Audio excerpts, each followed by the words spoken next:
Okay, this video will be kind of strange, like most things that have occurred in my life. Uh, I am what the writings of the German philosopher Hegel called reason, namely, I have the conscious certainty of being the whole of reality, and this could be called God. So, in a sense, I know myself to be God. You can look at the introductory video of this channel. But I'm also the negative, which means I am the root of all evil. I know myself to be the root of all evil because if I'm the root of all reality, since there is evil in reality, I am the cause or the root of all the evils in reality. And this is what humans in their mythology variously call Lucifer, Satan, the Antichrist, the devil, or whatever. And I make this video that I'm kind of improvising, although I know in broad outline what I intend to say, because I want to start a spiritual war. Spiritual is important against basically against the whole world, against everyone else but me, because I want to be defeated as the negative, but at the same time I want to conquer the world in thought and spirit. And I have decided, for reasons that will be explained, to start with an attempt to conquer maybe the most contradictory country on earth as of now, the United States of America. The Americans, they shouldn't be surprised. They expect some sort of strange occurrences. Let me check. Where is... yeah. The Americans, they are supposed to know that everything is predetermined by God. Strange events occur. Nothing new under the sun. The end is the beginning is the end. Nothing surprising. It's all written in the Bible. So if you're an American, stay calm. Everything's gonna be going according to plan. Yeah. Okay, I haven't modified this since the 23rd of July. I will try to fulfill the plan, but I did not consciously wrote this plan. It's just that this is what would seem fair. If I were fair to others, I would do this and I would succeed eventually. So I will try. And here the reason why the prisons have to be emptied is simply because of determinism. The mental institution is because the psychiatrists, and they don't understand what the insane people suffer from. Life and has to be preserved, although it's sometimes contradictory, but it is good in a way. It's morally good, but I am not morally good always, and if not, yeah. Well, the educational system, because knowledge is being made available on the internet.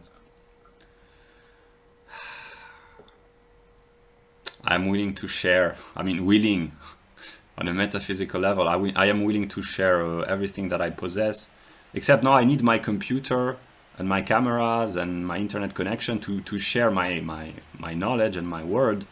But then people can take... I understand what it means. Yeah. I will try to work to dismantle as peacefully as possible, and if it cannot be peaceful, it will be partly a failure, but the end goal is that the economy has to be simplified one way or another. In the long run, we are all dead. In the long run, everything will be abolished in one way or another. So either it can be done peacefully, and people are willing to cooperate and to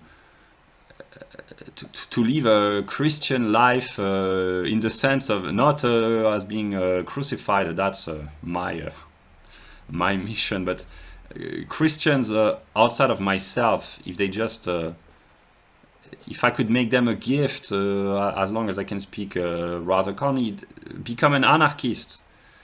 Live your life fully.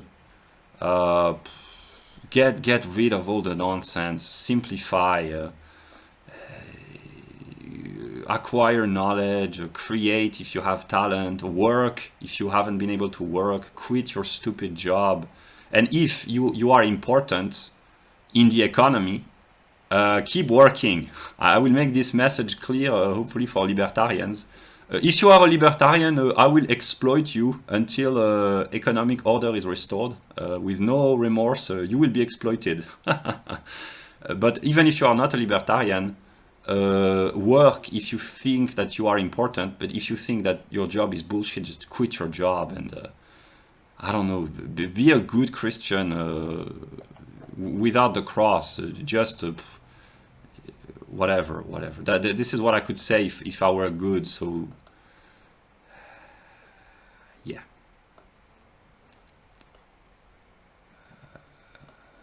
Yeah. This is the plan.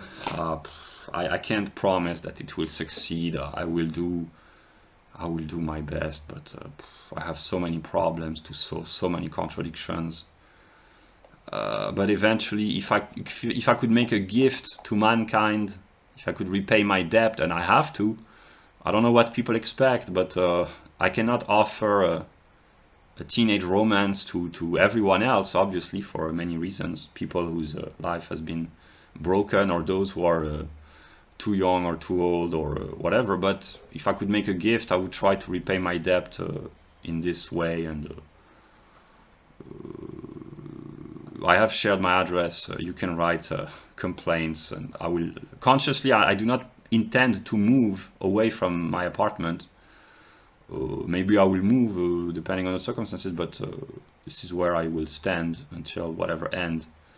And it's not yet clear at this moment in my mind what will I be after death. Will I be conscious? Will others still exist? I really don't know, because I haven't read Hegel, so I'm taking a gamble. If I were good, if there was good and fairness in me, this is what I would offer to mankind until the end. And then whatever. So yeah. But what I want to say, 4 years ago, broadly, on the 27th of August 2018, I knew myself to be the whole of reality, and I call this God. I knew myself to be God, which brings about a lot of questions. What am I doing here? Why do I look so dumb? And why am I so human? Why am I so stupid? These are the kind of questions that I have asked myself and still ask myself. But I have not yet answers. But yeah, an event occurred on the 28th of August 2018, more than 4 years ago. An American girl named Stella had a car accident. The day after I had what I call my God experience, namely the day after I identified with the whole of reality. And I had recognized her as being the feminine principle of what people might call the yin, in a way, in a yin-yang relationship. I had recognized her as being my better half, one might say. And I tried to communicate with her, which brought about a series of religious drama. They are not over, maybe they are about to begin, but this girl, Stella, which I know now is still present in the United States of America, which is kind of a positive news for most people because it means that things have to remain stable for a while. She possesses the proof, if it is complemented with my own perspective, the proof of the absence of free will, which means that humans, whatever they have done until at least the 27th of August 2018, but even until to this day, they are innocent because they are predetermined. I will sing this song maybe a little later. And one of my aims has been to try to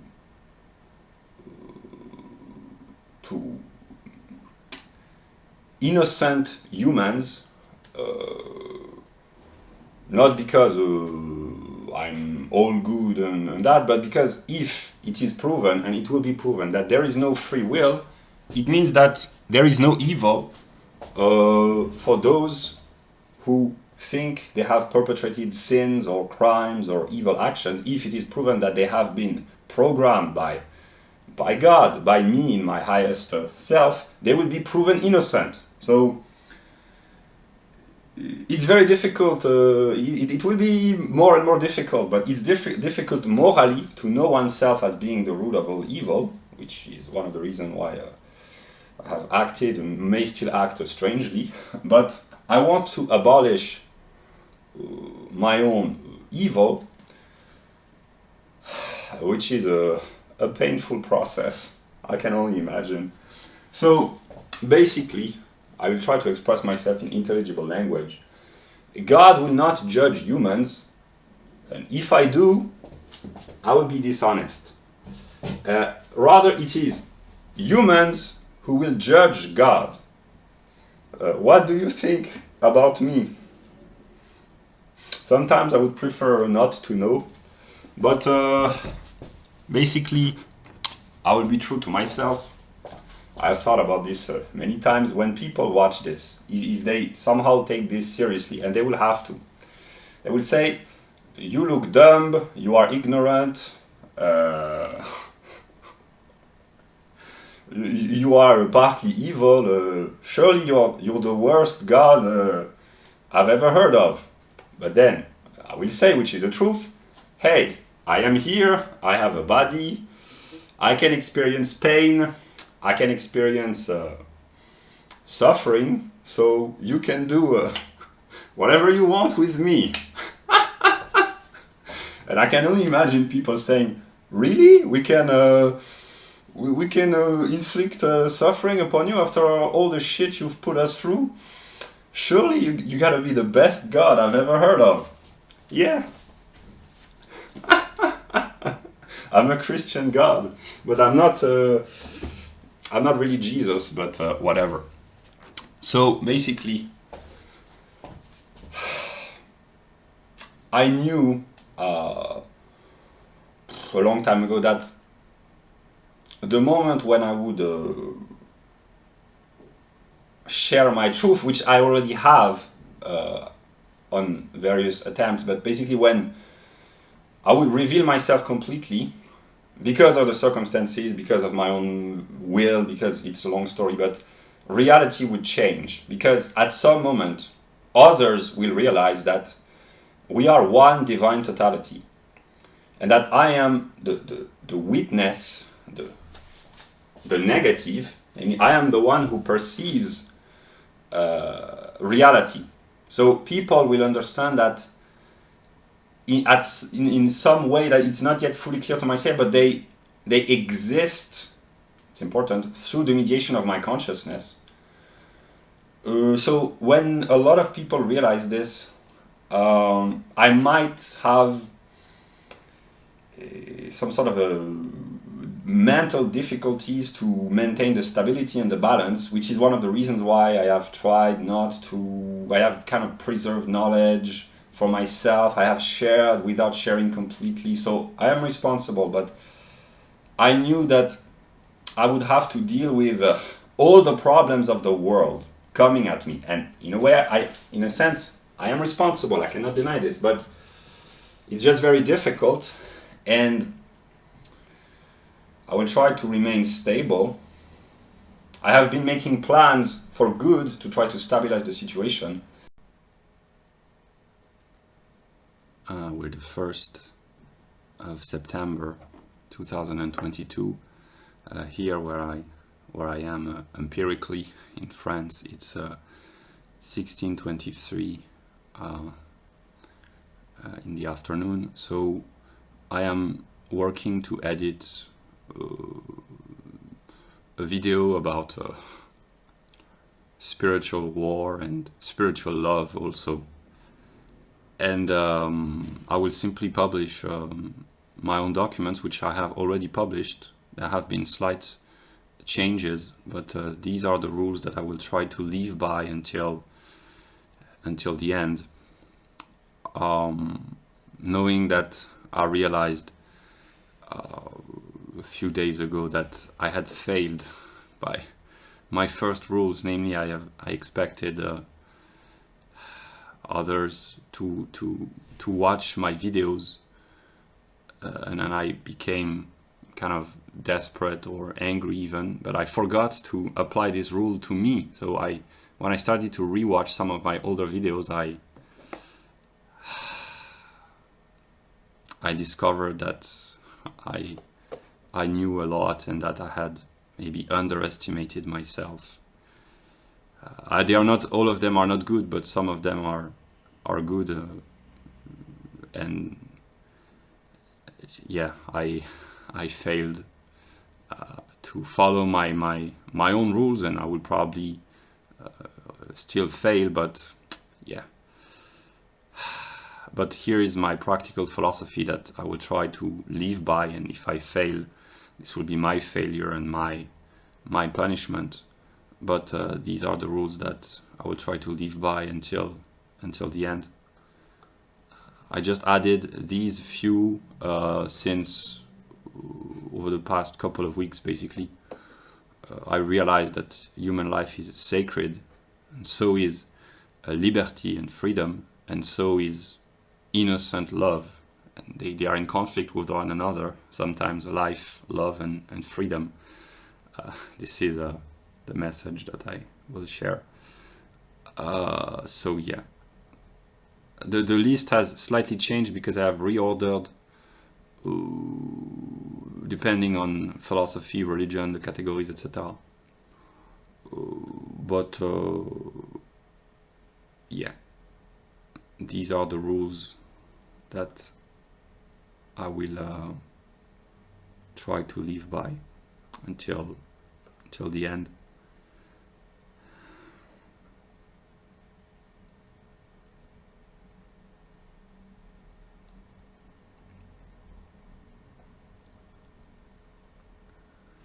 Well, if whoever you are, if you are being antagonized by me, this is the reason probably. You can blame me anyway, but yeah, I try to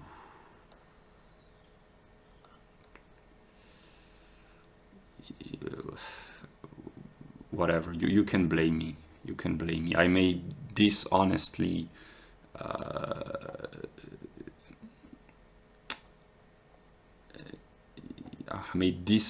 blame others, but I'm in a very difficult situation of my own making probably, and I try to find solutions, but whatever. No one but me can solve my problems. I try to do what I think is right, knowing that it's very difficult, but yeah.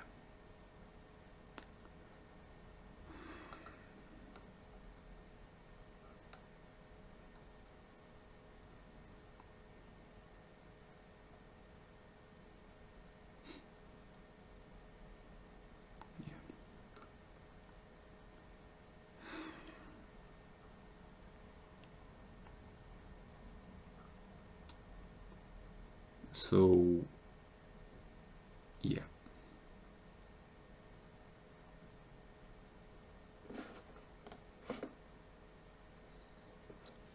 I haven't modified this since the 24th of July. I will not comment.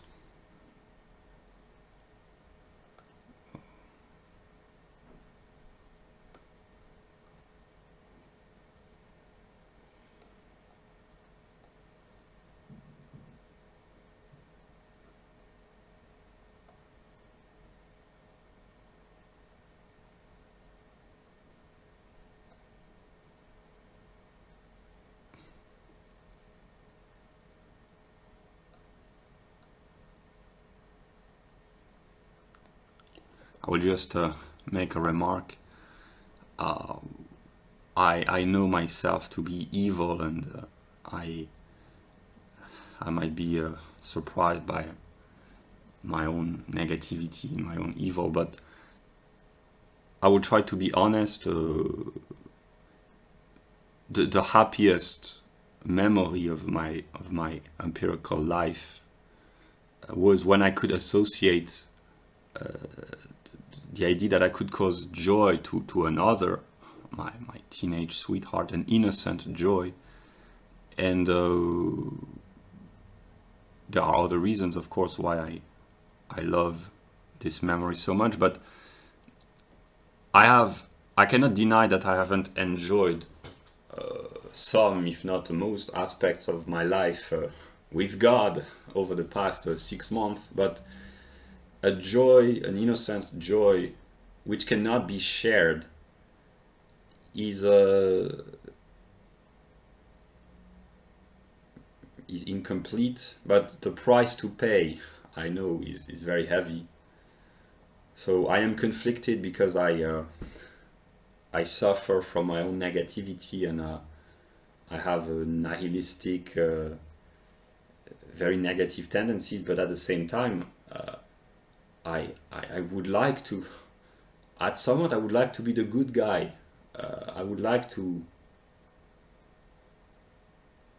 share joy, the joy of being with others. But to be honest, I would not.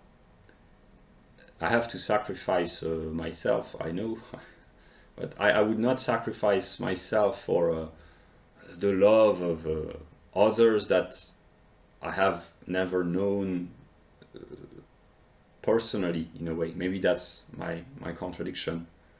So I will try to act in a rightful manner, but I suffer from so many contradictions. So I will not pretend that I am good, but I can honestly say that associating myself with the idea of being the cause of suffering in others, it's it might, I don't know, it might satisfy some of my very negative tendencies in situation of despair, of really difficulty. But if I reflect upon my life experience, the happiest moments were those when I could think of myself indirectly as being a cause of innocent joy to another. And yeah, so whatever, but it's really difficult. It's difficult, but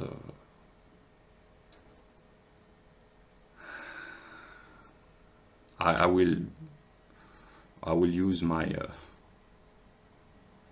my will and my intelligence and my strength and my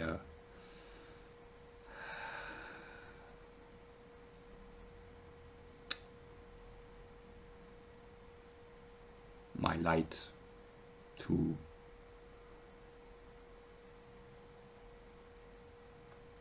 try to solve as many problems as possible. But yeah, so these are the rules. I will not switch again. These are the rules that unconsciously I will try to live by, and if I fail, it will be my failure. And I know some of them are contradictory, like categorizing every information. I haven't had the time or the opportunity to do this over the past few weeks because, yeah, speaking the truth is the totality. Human life is sacred, of course, but freedom and innocent love also, and they contradict one another. Enduring the pain, it's very difficult. It's very difficult. Not blaming others. I try to blame the strongest, Hegel, God, the most intelligent individuals, but it's always dishonest. But to be completely honest means to take the blame for everything, and that's what I have to do. But the burden is heavy. I will not. I will try as long as I can not to say that that I don't deserve the suffering, but maybe when I really suffer, I will say I don't deserve, because it's just I will stop trying to imagine. I will act the way I do. People will discover who I am. I have wickedness in me, but also light, and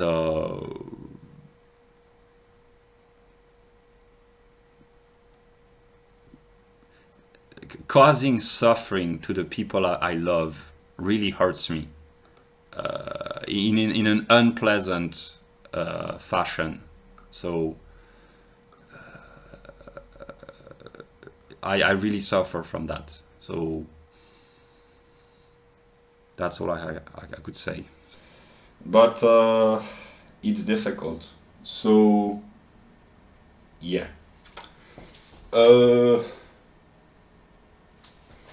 I have consciously decided to start a spiritual war against the whole world, because I want the whole world to confront me in a way to abolish my own evil, basically. So I want to conquer others, and I want them to, which are parts of myself. So I just want to abolish myself as being evil, because if I had to pretend that I am good, I would say I cannot appreciate anything if I know myself constantly that I am the cause of all the problems of the world.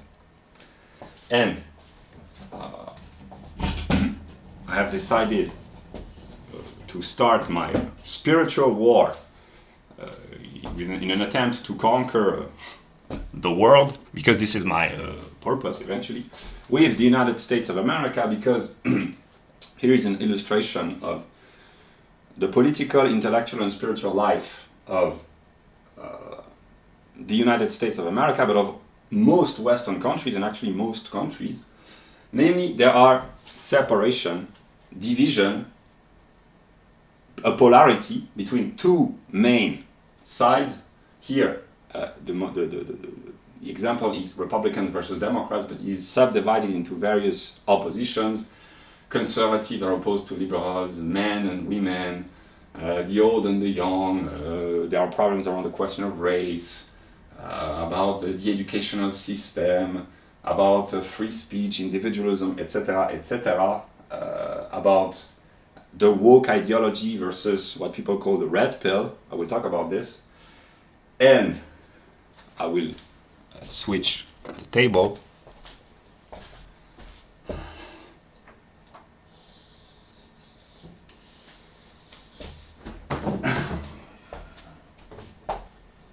Yes.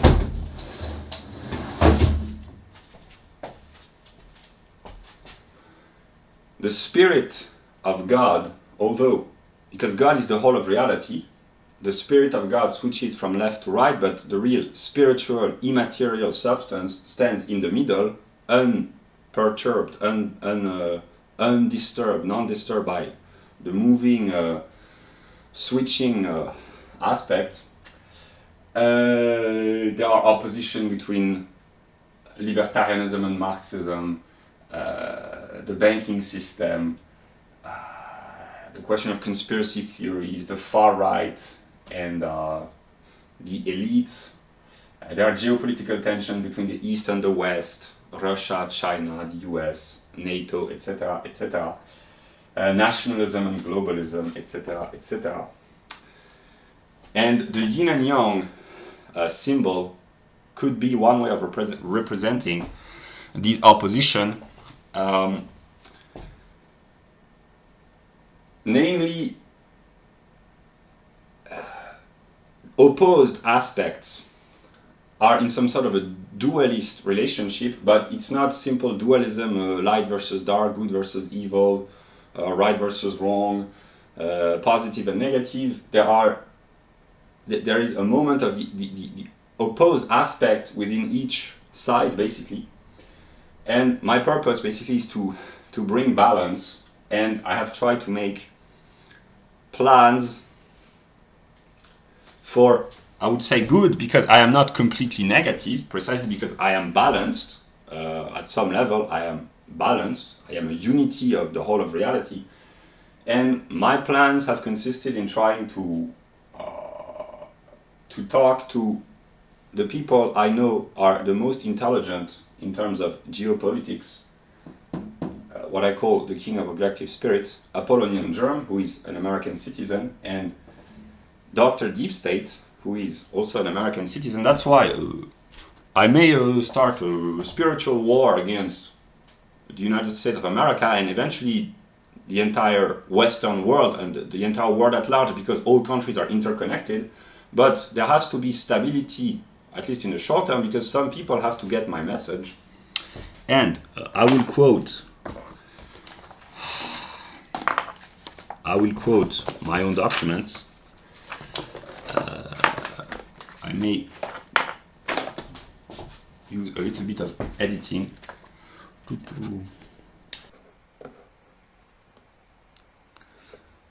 Here is my current vision of what I call the hierarchy of divine intelligence. I may be partly wrong, but other names might be incorporated. And the specificity of these people is not that they are smarter in terms of IQ or even in terms of spiritual knowledge, because there are others who are as spiritual or more spiritual maybe, but these people, most of them, they have evolved and grown intellectually and spiritually. They have gone through the alchemical process, basically, the phenomenology of Geist, most of them. I don't understand the Dr. Deep State and some others like Arith, Erger and Scarlett Ravenswood, because they haven't gone through the path of the negative, as one could call it. But the others, I understand why they are so smart, because they have had you. I can speak to you, because eventually you will watch this. The people who are the most like me in terms of intellectual development: Hyperborean, Caroline, Stelbel, Apollonian Germ. These are the people really that I understand the most, because their story, their intellectual story, is like my own story, basically. So they are parts of me, and that's why I might make you suffer, because I consider you as parts of me, and since I have to sacrifice myself, so yeah, that's the reason. Yeah. Yeah. But I have shared information that will enable any of you on this list, or anyone else, to hurt me if I become really too negative. I have shared what I could. I have tried to be aristocratic, at least in principle. I deserve to be hurt back. I have tried to play fair. I might complain bitterly. I might lose my mind in a negative sense. I have read Hegel. I have read Novalis. I have read. I know that there are circumstances in which the suffering, no matter how elevated or noble the principles might be, the suffering really is too intense, and there is just negativity. So I will try to avoid that, and yeah, but it's really difficult. But I have only myself to live with. That's the most difficult thing. But yeah. So here are my instructions. I published this in my document about European mythology. But I repeat, if necessary, I will include this in my video about the revelation. I will not comment. I will. But basically the end goal is really to find peace. Peace. Not geopolitical peace only, peace, complete peace, stability, rest, calm, tranquility. This is really the end goal. Yeah.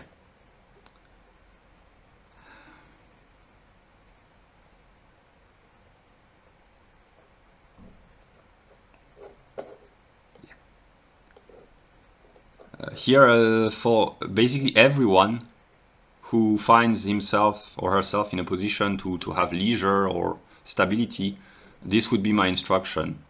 Use the documents that I have shared, try to complete them, to modify them. If you find yourself in a position where you can enjoy relative leisure and stability, do this, because absolute knowing has to be reconstructed. And I cannot, I don't do this any longer because my days are filled with various tasks. So I do not have the time any longer to do this. I just talk and record videos. But anyone watching this, if you find yourself in a peaceful or stable situation, do this. You will enjoy it. If you don't have to go through the path of the negative, yeah. This is clear in my mind. I fight. There are three sacred principles, one might say: innocent love, freedom, and life. But they contradict one another. Sometimes life has to be sacrificed for the sake of freedom, freedom for the sake of love, love for the sake of life, or innocent love, etc. So they are mutually, reciprocally contradicting one another. But my view, at least as an empirical individual, is that this is the most precious, second most precious, then freedom and life. And yeah.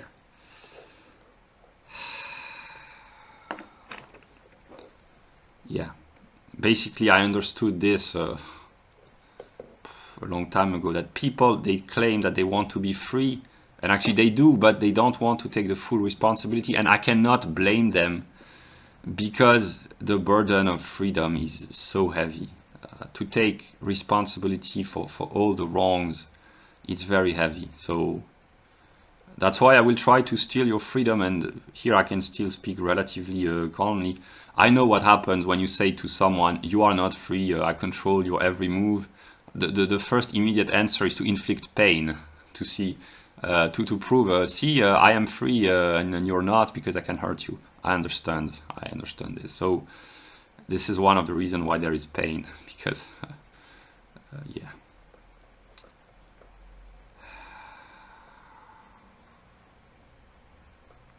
Yeah.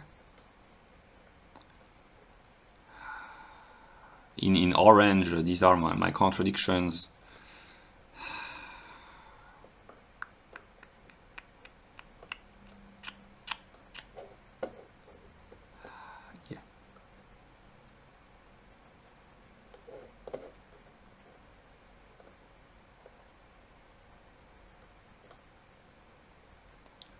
The truth about God is so strange, so ludicrous. It's so complex that, well,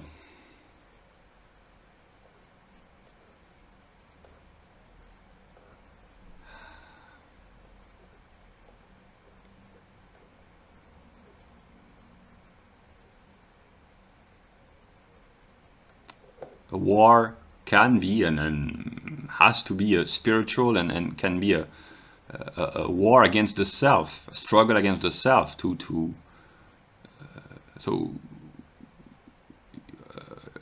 yeah.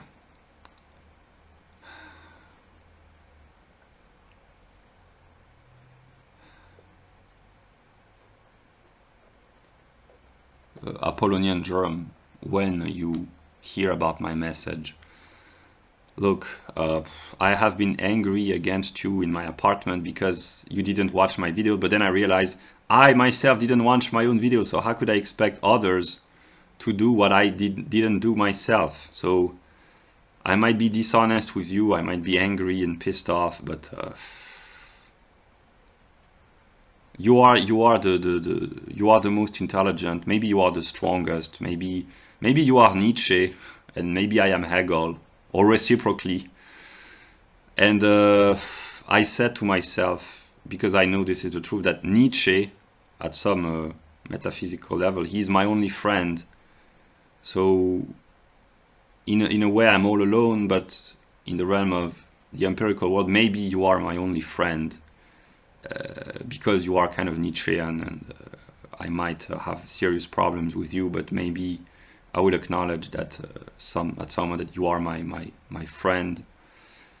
It's very difficult, very difficult. But the reason why you are here and you have so much responsibility is because I try to be honest. I think you are I know you are the most intelligent individual man, but maybe you are the strongest as well. So it's difficult. It's difficult. I wish I could have found a friend to talk with peacefully about all the problems and all the discoveries that I have made over the years. But I understood that when you get my message, it would be probably too late for a peaceful discussion, or the circumstances would be too complex, but whatever. But yeah, you are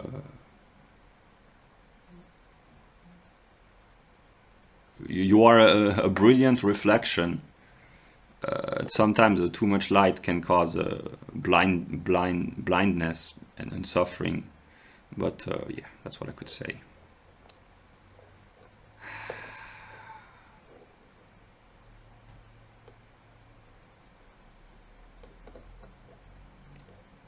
And here,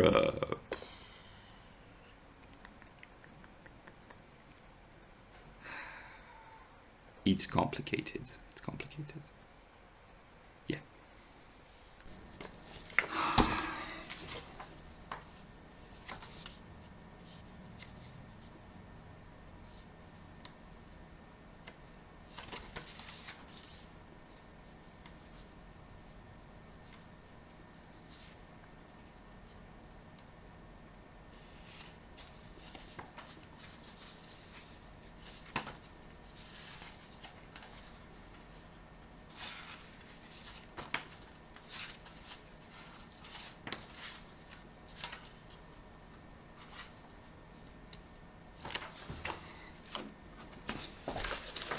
Okay.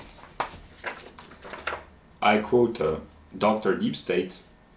I'm relying on you to try to fight against me for the better and try to stabilize most problems. I mean, it's my responsibility, but I'm trying to collaborate with you. God is separated in a million pieces. That's a way of talking, actually billions of pieces. We are gods. The people who are able to collect the parts and realize they have a role to play. The essence of Hermetic Kabbalism, to bring God back together. We have to realize that we are God, and then apotheosis, then you pick up the pieces. That's a Kabbalistic view. God doesn't exist, he's shattered in million pieces.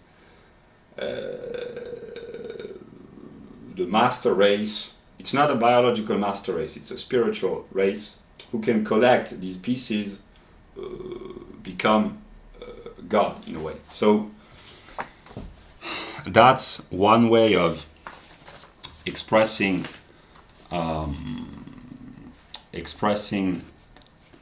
the truth about God. And now I will talk about philosophy. I will quote Hegel. I don't do this a lot anymore, but here it's important.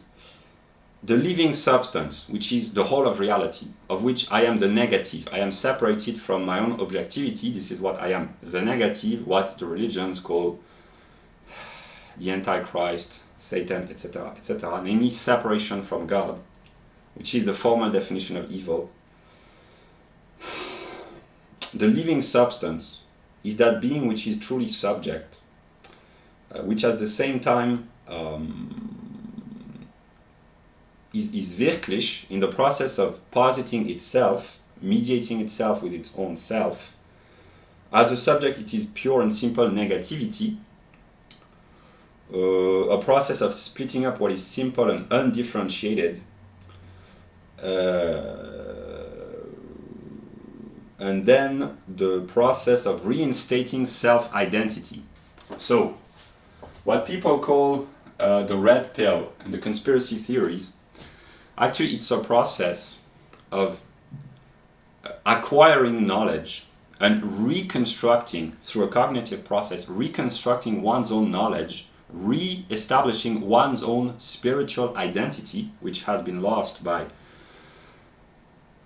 a process of loss of memory, so to speak. It's not very clear to me, but I can only guess. So the process of reinstating identity, that which is called the red pill, is actually a spiritual process, and I will quote a book about Hegel and the Hermetic tradition.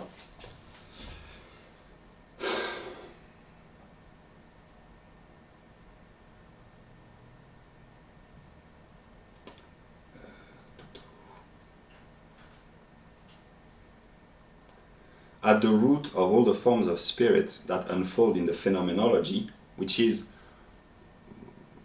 the phenomenal appearance of my mind, actually, there is a primal demonic drive for complete possession or mastery of the object, for in effect the annihilation of otherness through a cognitive process, namely to remove the strange, the alien aspect of the world that is confronting me by grasping cognitively what is alien to me, and this process of re-establishing my identity with my own substance, here we are a little bit philosophical, is the process of spirit. The true unity of subject and object is achieved only through the full development of the second kind of transformation, the total thoughtful grasp of the whole, the totality, through a system of science.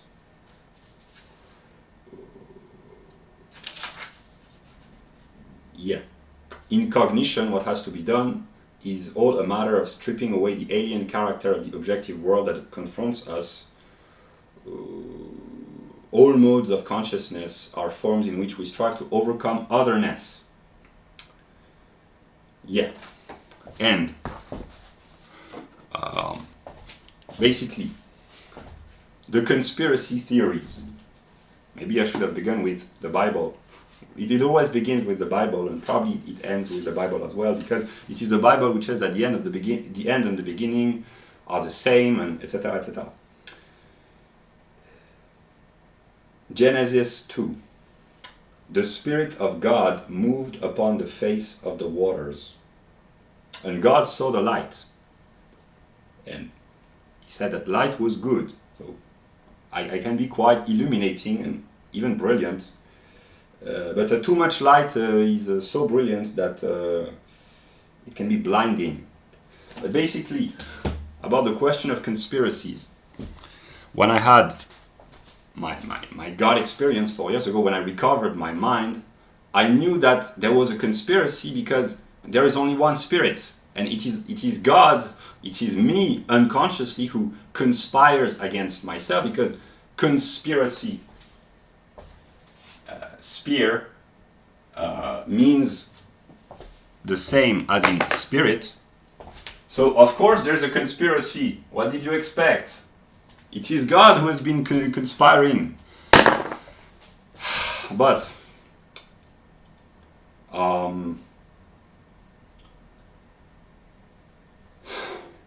that's difficult because I know myself to be evil, basically.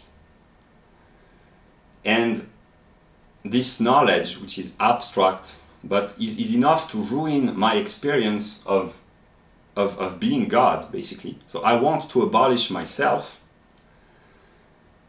and I can only feel good about myself if I associate the idea of myself with a joy that I can give to others, but I will not pretend that I am all good, because obviously I'm not. There are many people who suffer and who have suffered because of my subconscious, or even my conscious self in a way, because I have not prevented the evils that I could have, or I was unconscious or whatever, but it's my responsibility, I know this. But basically,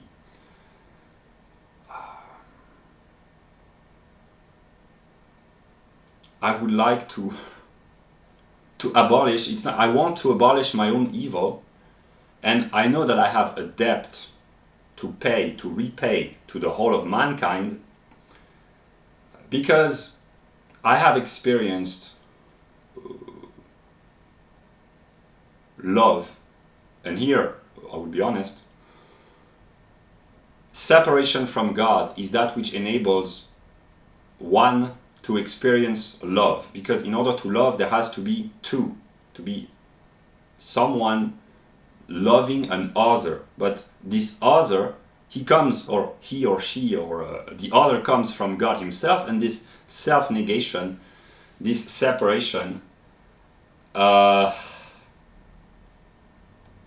is the metaphysical definition of evil. And then evil takes a variety of forms in the physical world, and yeah. Now let us talk about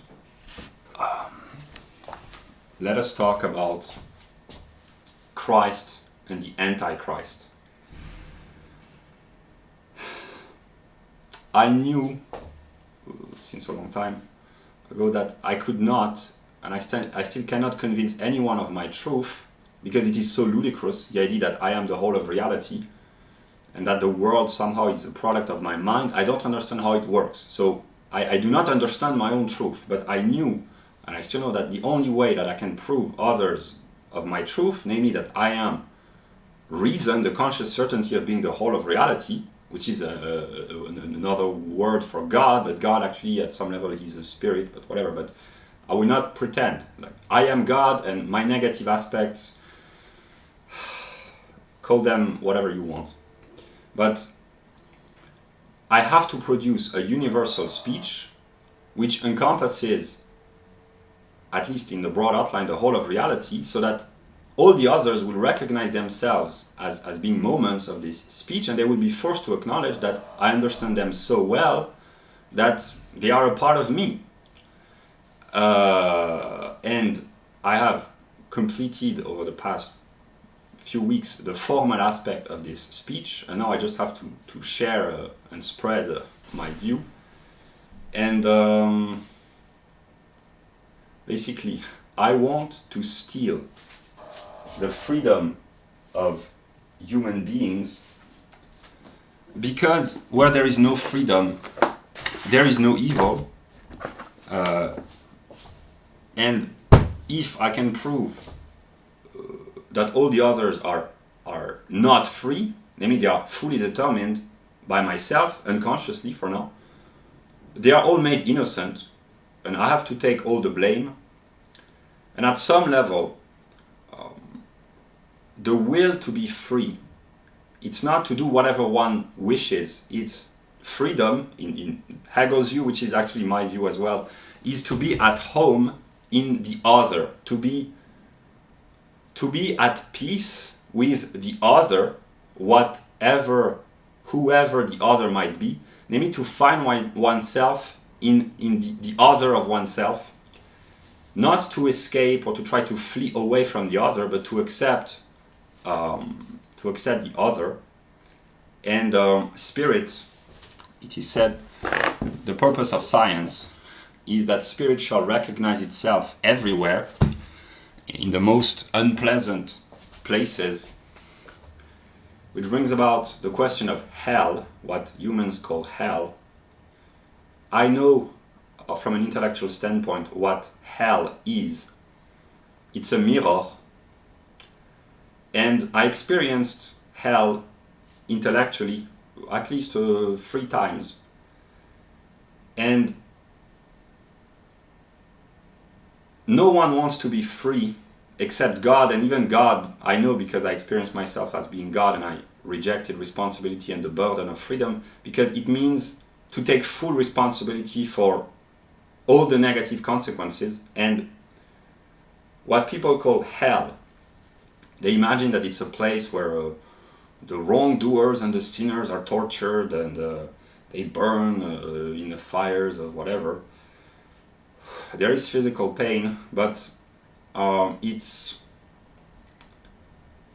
to be in hell is to be confronted by an other, which is the self. This is why it's a mirror, and the blame for whatever one has done wrong, whatever wrong decision one has taken, whatever sins one has committed, cannot be put onto the shoulders of anyone else. Basically, to go to hell means to take full responsibility for all the consequences of one's actions. So, strictly speaking, here it's metaphysical, and I talk to myself because I need to remind myself this. The will to be free, taken to its logical conclusion, is the will to go to hell, namely to find oneself in a position when all the negativity, the evil, the wrong that come at me cannot be blamed on anyone else but myself. Namely, to be alone with myself and to have no one else to blame, basically. To be in hell means you cannot blame anyone else but yourself. So it's the logical consequence of freedom. To assert one's freedom would means I want to be free in heaven, possibly, but also in hell, and anywhere actually. And I suffer a lot from this because, of course, I would prefer not to. The idea of being tormented physically, morally, the idea of being blamed, rejected, hated, I do not appreciate this, and this drives me insane because I know that whatever I do, I will go to hell. But at the same time, on some metaphysical level, I know that this is the only way to find liberation. I mean, I have to take the blame for all the sins, all the crimes ever perpetrated, still being perpetrated, and those who will be perpetrated as long as the world lasts. And this is one of the reasons why I have acted so strangely and may act strangely and might eventually lose it completely at some moment. I will try to remain stable and balanced, but I might become insane because I suffer. Yeah. But I know, as of now, I can speak rather calmly. I know that I have a debt to repay to mankind. I will try to do my best, which may be bad or whatever, to offer whatever good there is in me, but basically I've said this in some of my previous videos, what is most important to me is a memory, and basically what I want really is to recover my most precious memory, and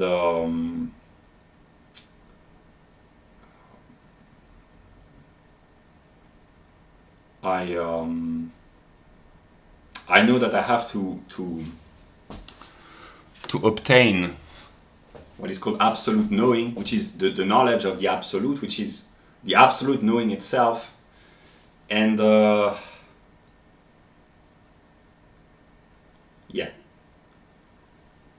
I know that Stella, who is my missing half, is a principle which lives in every woman, and basically I want to be reunited with Stella as a principle, and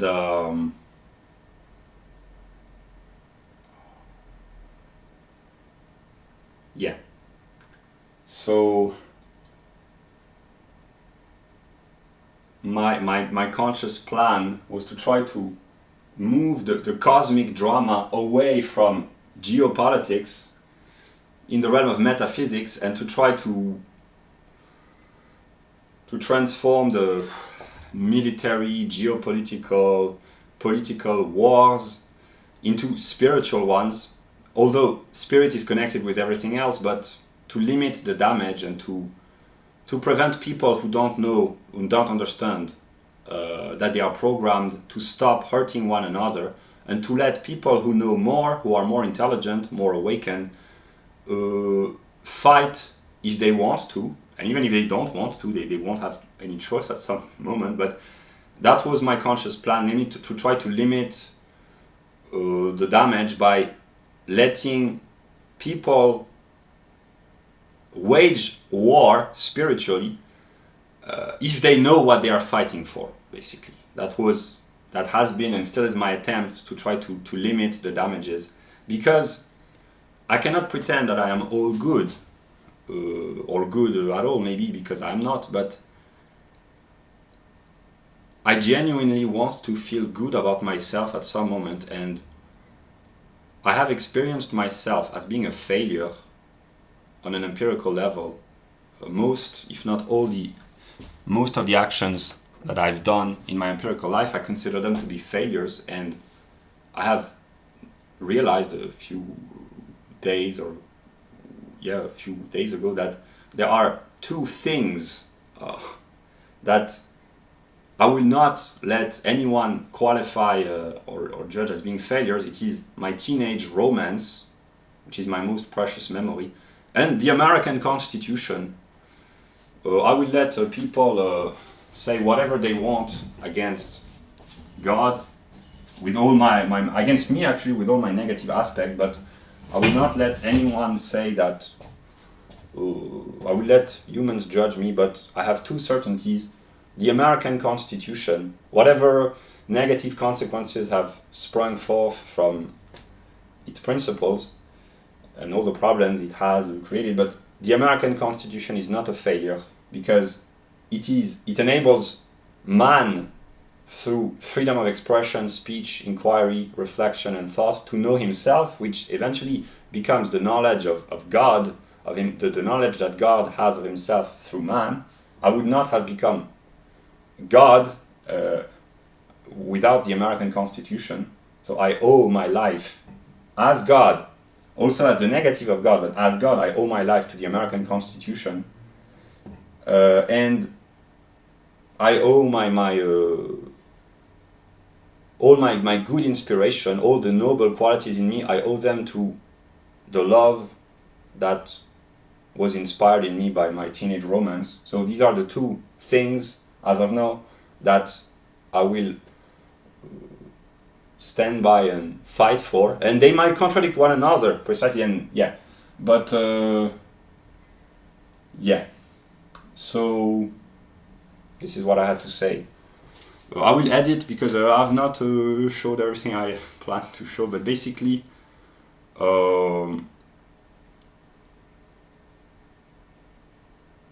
it's difficult. We are entering difficult times, but I will work until whatever end to try to preserve, save, repay whatever can be saved, preserved, or repaired, and try to limit the damages while not pretending that I am all good, because I'm not. So there is negativity, evil in me, and I have to be defeated. I have shared many informations, embarrassing informations about myself on the internet, knowing that they would be used against me, and I will follow what I think is right, knowing that I have to negate myself, basically, and that I am all alone. Although I will use others, maybe manipulate them and exploit them. I'm evil, what did you expect? I will use others to try to fulfill my plan, which is to abolish my evil and to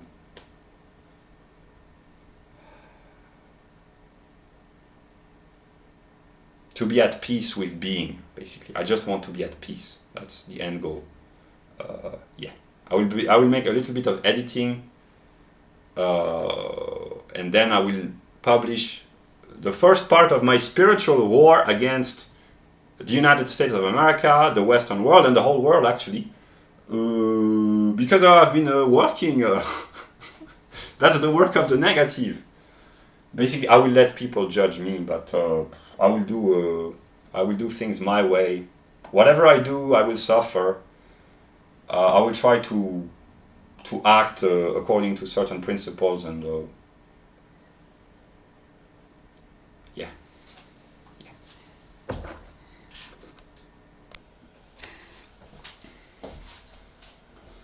Okay, so I will edit this part. I will have put an introduction. I'm gonna make a lecture, for lack of a better word, about cultural Hegelianism. I have decided to improvise. I've taken a few notes, but I will improvise. I will just show what I'm going to talk about. Here is these are some of the main divides in mostly the United States of America, but most Western countries at large, and eventually most countries, because of the relationship between singular, particular, universal. And I will just show, I will just briefly explain. This is structured according to the division of the Encyclopädie der Philosophischen Wissenschaften, by the writings of Hegel. So here we have anthropology, the soul, the phenomenology, which is the appearance of consciousness, psychology, der Geist, which can be translated as psyche and spirit in a way, das Recht, which is law or legislation, and Moralität, which is morality. And here are some of the broadest divide, namely conservative versus liberals, males versus females, divides concerning intelligence, law, should there be control or more freedom, collectivism, individualism, etc., etc. And morality encompasses the main debates that shape and structure the modern Western world. And I have decided to implement images to try to make my videos famous eventually, to illustrate the divide. It's really simplified to the utmost, but if it's too complex, I won't reach any viewers. So yeah, I've written that the spirit of God is in the center, although it switches from left to right. And the purpose of cultural Hegelianism is to try to encompass the totality. So here's the first part. This is what the writings of Hegel called subjektiver Geist, which means subjective Geist. And here it's objektiver Geist, namely the realm of institutions, and there's a second board. So this is really an introduction. I will make a little bit of editing, but otherwise this will be improvisation, and the parts where I kind of improvise, they will be part of the process. Okay. So here is the second aspect. Still, the main divide is in America, but actually it's valid for most Western countries and eventually for all countries. But this is here, Democrats, Republicans, it's just to illustrate, to situate within the context of the modern United States of America. So here is Sittlichkeit. So we have questions about economics, sociology, and these are really the broadest division, so that any person belonging to the American society or any Western society or eventually any society at all can find himself or herself more or less reflected in these divides. Again, it's simplified to the utmost in order to make my thoughts intelligible. And then again, the spirit of God is or ought to be in the center, but it switches from left to right, and a symbol which can illustrate is the yin and yang. Yeah, so I just check if we can see.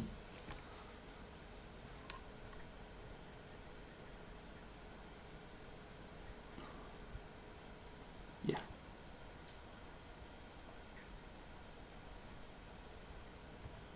Okay. So I will begin not chronologically but logically, and I intend to maybe make this video in at least 2 or 3 parts, but I will talk for a few hours and then I will post the video. And I brought a table board, of course. So I will begin by talking about the determination of subjective or Geist, which are the determination of man as a conscious being. First, a little bit of introduction.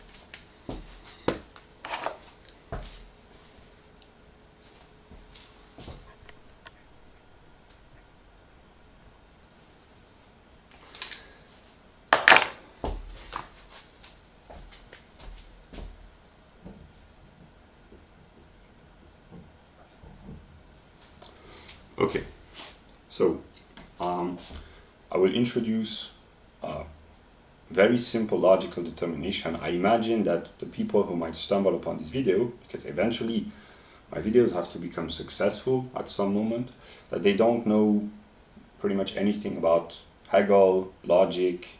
So I will really simplify to the utmost the concept. There are 3 moments: universality, particularities, and singularities, and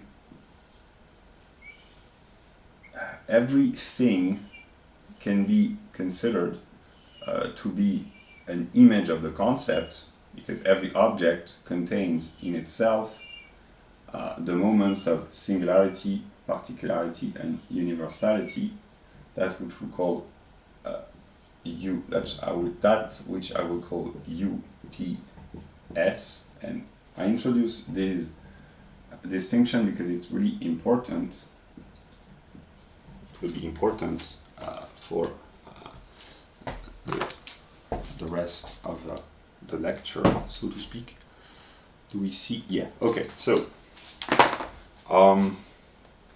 universal is a logical determination for a general. That which is universal, strictly speaking, is that which is valid at all times, everywhere, for all objects considered.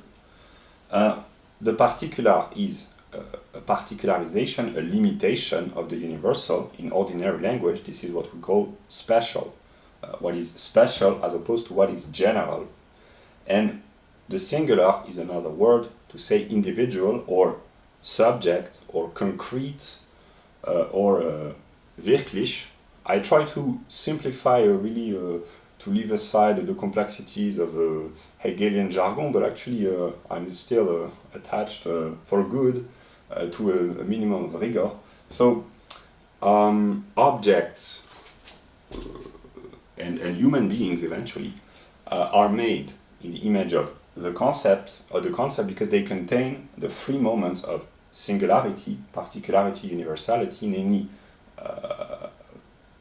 each object, and every human being is a singular object, which is tied through particularities to a universal. And I will take the example of countries, because this is what I intend to talk about. Let us take the example of the United States of America. It is a country.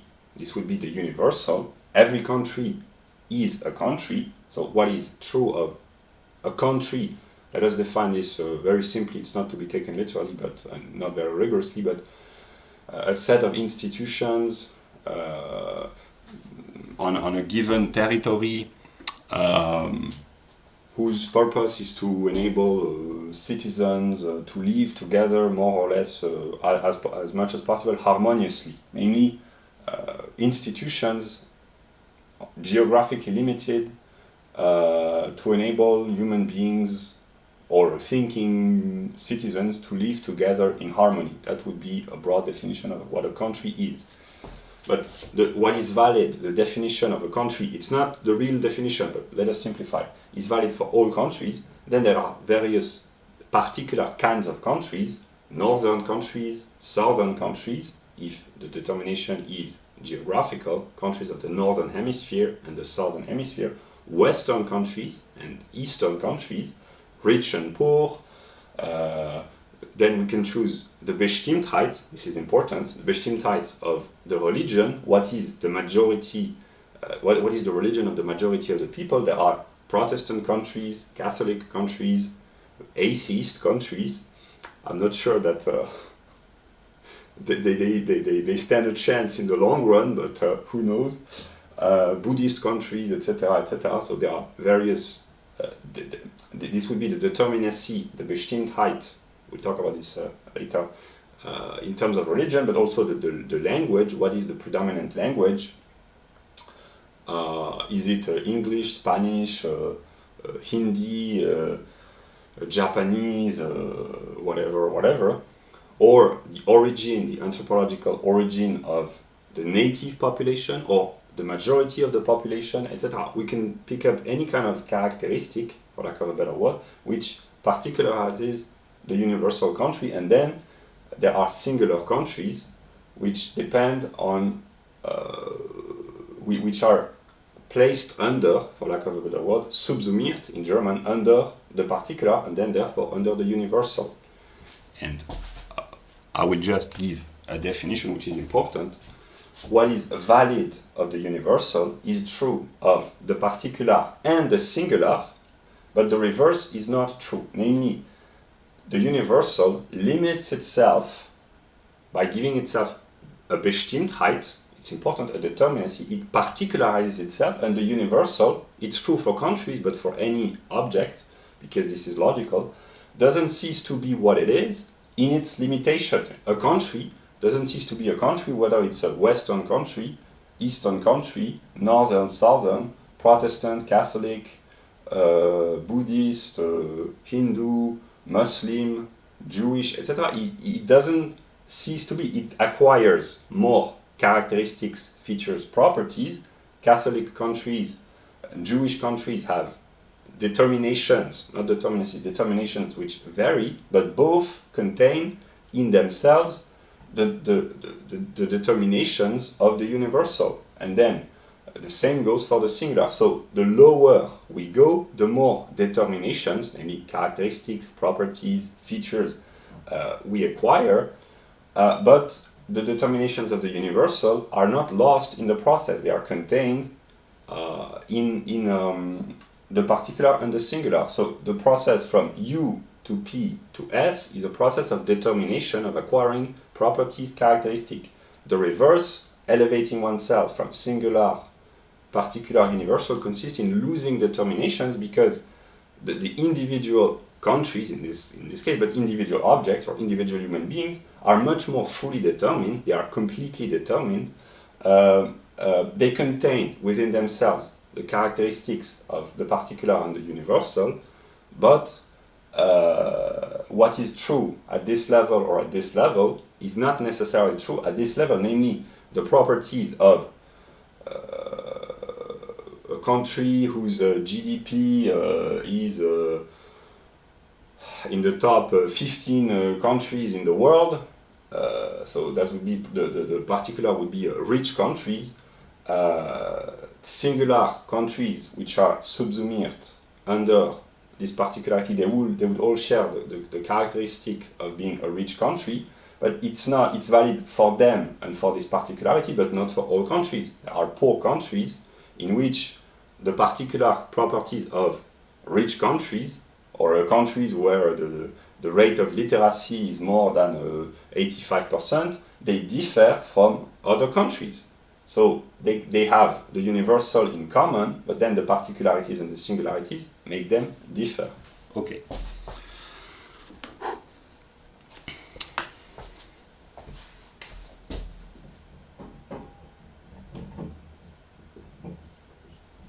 So, after this boring introduction, but which is necessary in order to understand, I will talk about mostly the United States of America, and now I will kind of illustrate. So, the US, this is a country. Now, first, a little bit of religion, because I can anticipate that people will get bored if I do not, especially Americans, if I do not talk about religion. So, I will go seek a book. A holy book, hopefully.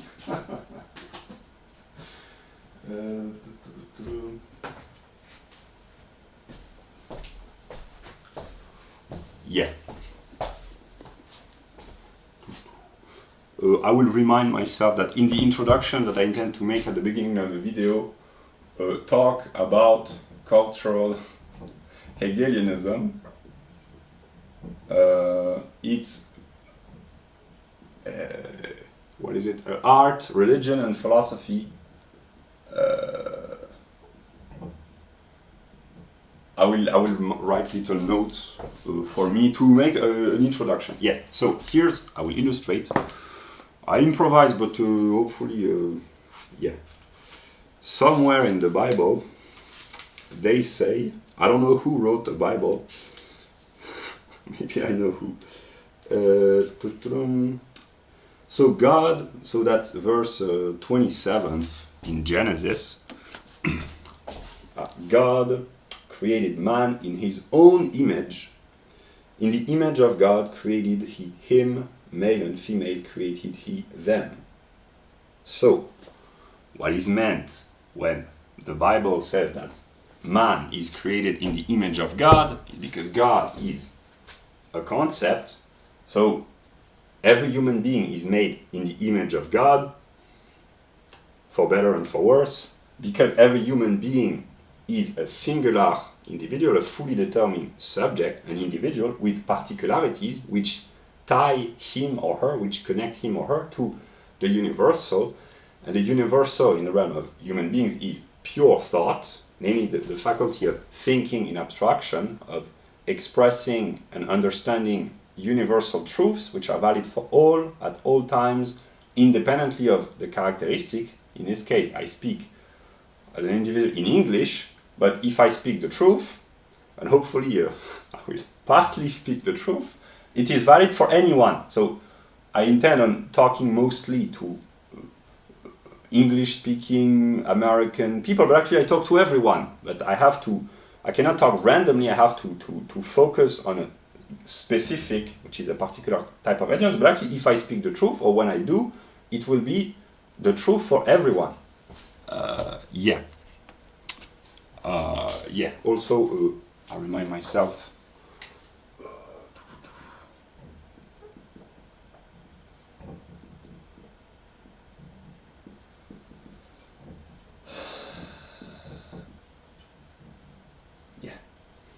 I remind myself when I watch the video, I will not watch the full video, but to make the introduction. It's a little bit of an improvisation, but I have decided to take risks, hopefully for the better, I don't know, but I have decided to, yeah. So, man is made in the image of God because God is a concept, namely the universal, which particularizes himself and singularizes himself. Eventually, that's the story of God made human through what the Christians call Jesus. I'm not Jesus, but this is the image that is described and talked about in the Bible. So, yeah, and the purpose eventually of my videos is to share the truth, which is universal, with others, all thinking others. And here I am a singular subject, I have particularities, so the universal and the particular live inside me, and in order to elevate oneself to the level of universality, to attain divine consciousness, one has to reflect, that's important, to reflect upon one's own particularities and one's own universality. So it's by a thinking activity, it is the singular which elevates, that's a way of talking, elevates itself to the universal, to divine consciousness by reflecting upon his singular characteristic features, by knowing himself, basically, which are just particularization of and singularization of the universal and the particular. And all thinking humans, they share in common the moment of universality. Some, that's important, some means specific, particular, a kind, a type, a limitation, precisely. Some and some others are logically united. So I will talk mostly about a singular country, the United States of America, which is a particular type of country, and now I will talk about countries precisely. Yeah.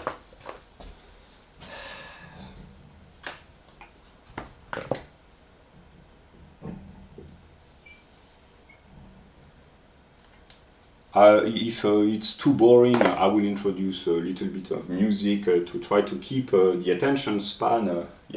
So, okay. Here I will write because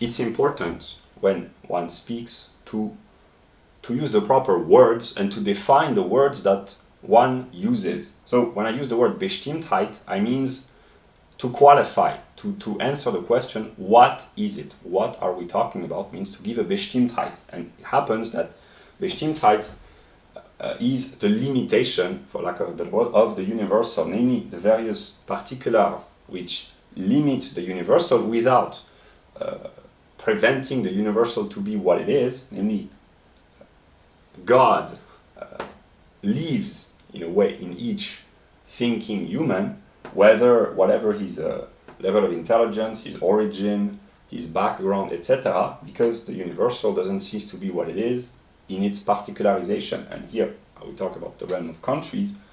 Let us talk about the United States of America. It's a northern country. This is one determination. And what are we talking about if we say that the US are a northern country? This is a geographical determination, which, if we go not too complex, but actually it's very simple, it implies geological, climatic, meteorological,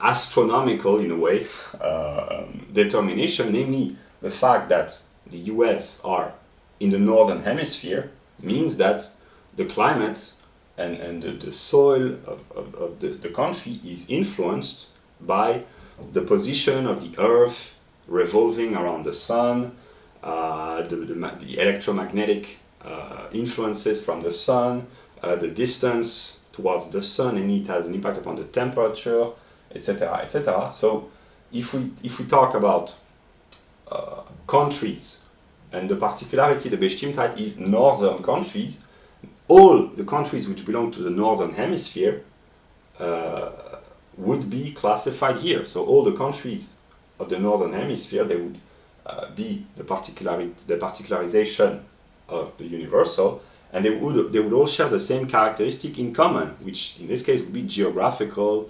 geological, meteorological, climatic, etc., etc. If we pick up another Bestimmtheit, namely when we talk about the US, we say it's a Western country.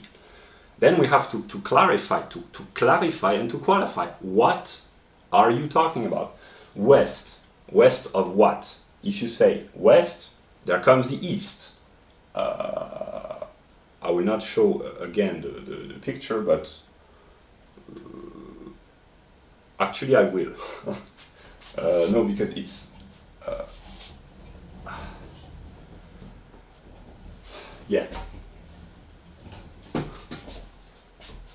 If there is a west there has to be an east. If there is a north, there has to be a south. They are logically united. West and east and west, it's on the second board. I will not move, but basically that's just to illustrate.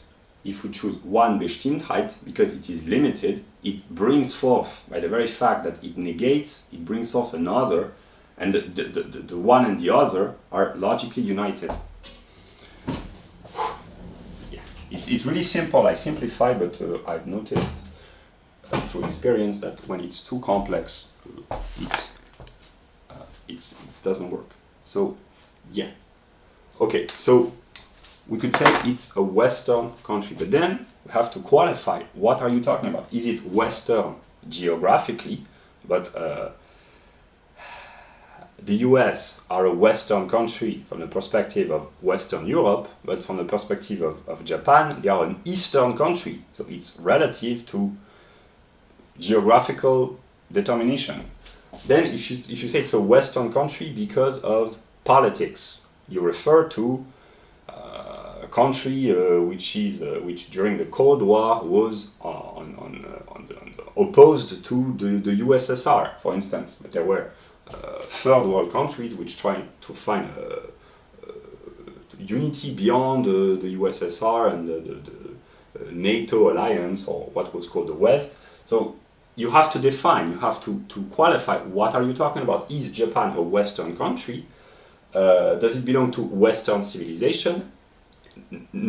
Spontaneously, one would be tempted to say no, because Japan is Western if we talk about the determination of the Cold War, but historically, if we talk about Western civilization, people who vaguely know about Western civilization, they say, okay, Japan, no, it's an Asian country. So then, what do you mean by West?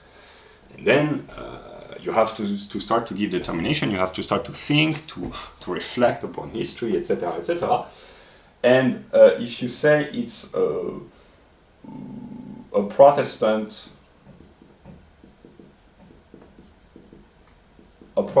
country, by particularizing the universal into the class Protestant, it's opposed to non-Protestant, Catholics, Orthodox, but also Muslim, Jew, Hindu, Buddhist, native faith, etc., etc. And then you would have all the Protestant countries.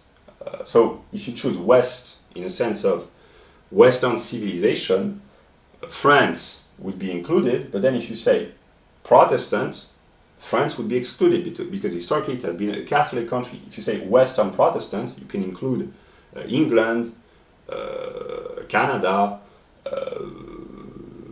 the Netherlands, etc., etc. You can add various particularities. If you say we talk about the question of race. If you choose to particularize the country by the determinacy of race, whose race are you going to take into consideration, into account? Is it the anthropological determination is a subtle way, an educated way of talking about race, basically. Is it the race of the native peoples? In this case, the US would be populated by what is called native Indians, so it would be in common with Southern American countries, namely the original native population of the American continent. Or is it the race of the historical inhabitants, namely those who historically have shaped the institution, etc.? Then it would be a European Caucasoid country, which is another word for white country, because historically the country of the US has been populated as a country, namely a set of instituted legislation, institutions, etc., etc., by European derived people. So if you say here white countries would be opposed to non-whites, and those who have historically been populated by a majority of white people, and then you have to check the measure, the evolution of the demographics, etc., etc., etc.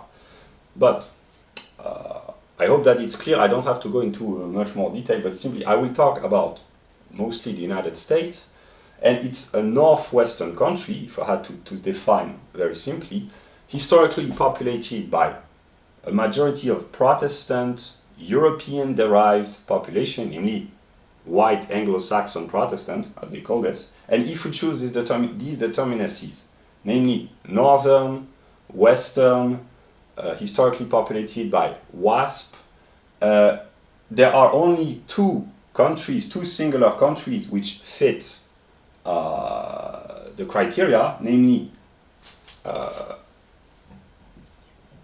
USA and Canada, because in the northern hemisphere, belonging to the Western world as defined by a civilization, historically populated as a country, not as a geological inhabited place, but really with institutions, law, right, an economic system, etc. So what is understood by country in the modern sense, that's kind of a trick invented by white people to say that before we arrived, there were no country as such, we created the country, which is partly true, but it's also partly deceptive.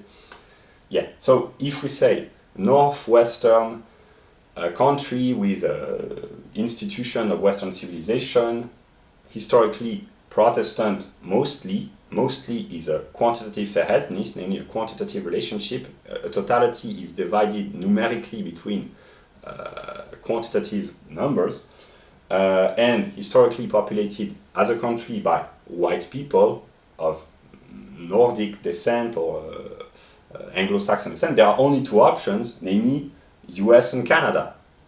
On the northern hemisphere, etc., there are only two options. If we say Central America, Central Northern America, we can add Mexico, but then it's not Protestant, etc. So that's why by limiting, and the more determinacies are given, the less the number of singulars included under the particular are, the less important they are. So that's why the US and Canada, they share in common the fact of being northwestern countries, historically inhabited by Anglo-Saxon people of Protestant origin, etc., capitalist countries, etc., etc. So they are the closest, but also they are kind of different. And here I will talk about the logic of the particular and the logic of opposition.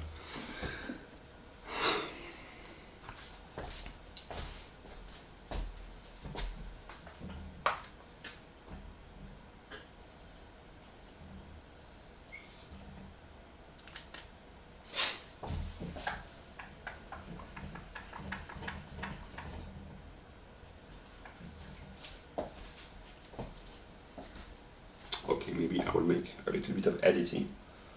So, I just watched a few hours ago a video about Canada, and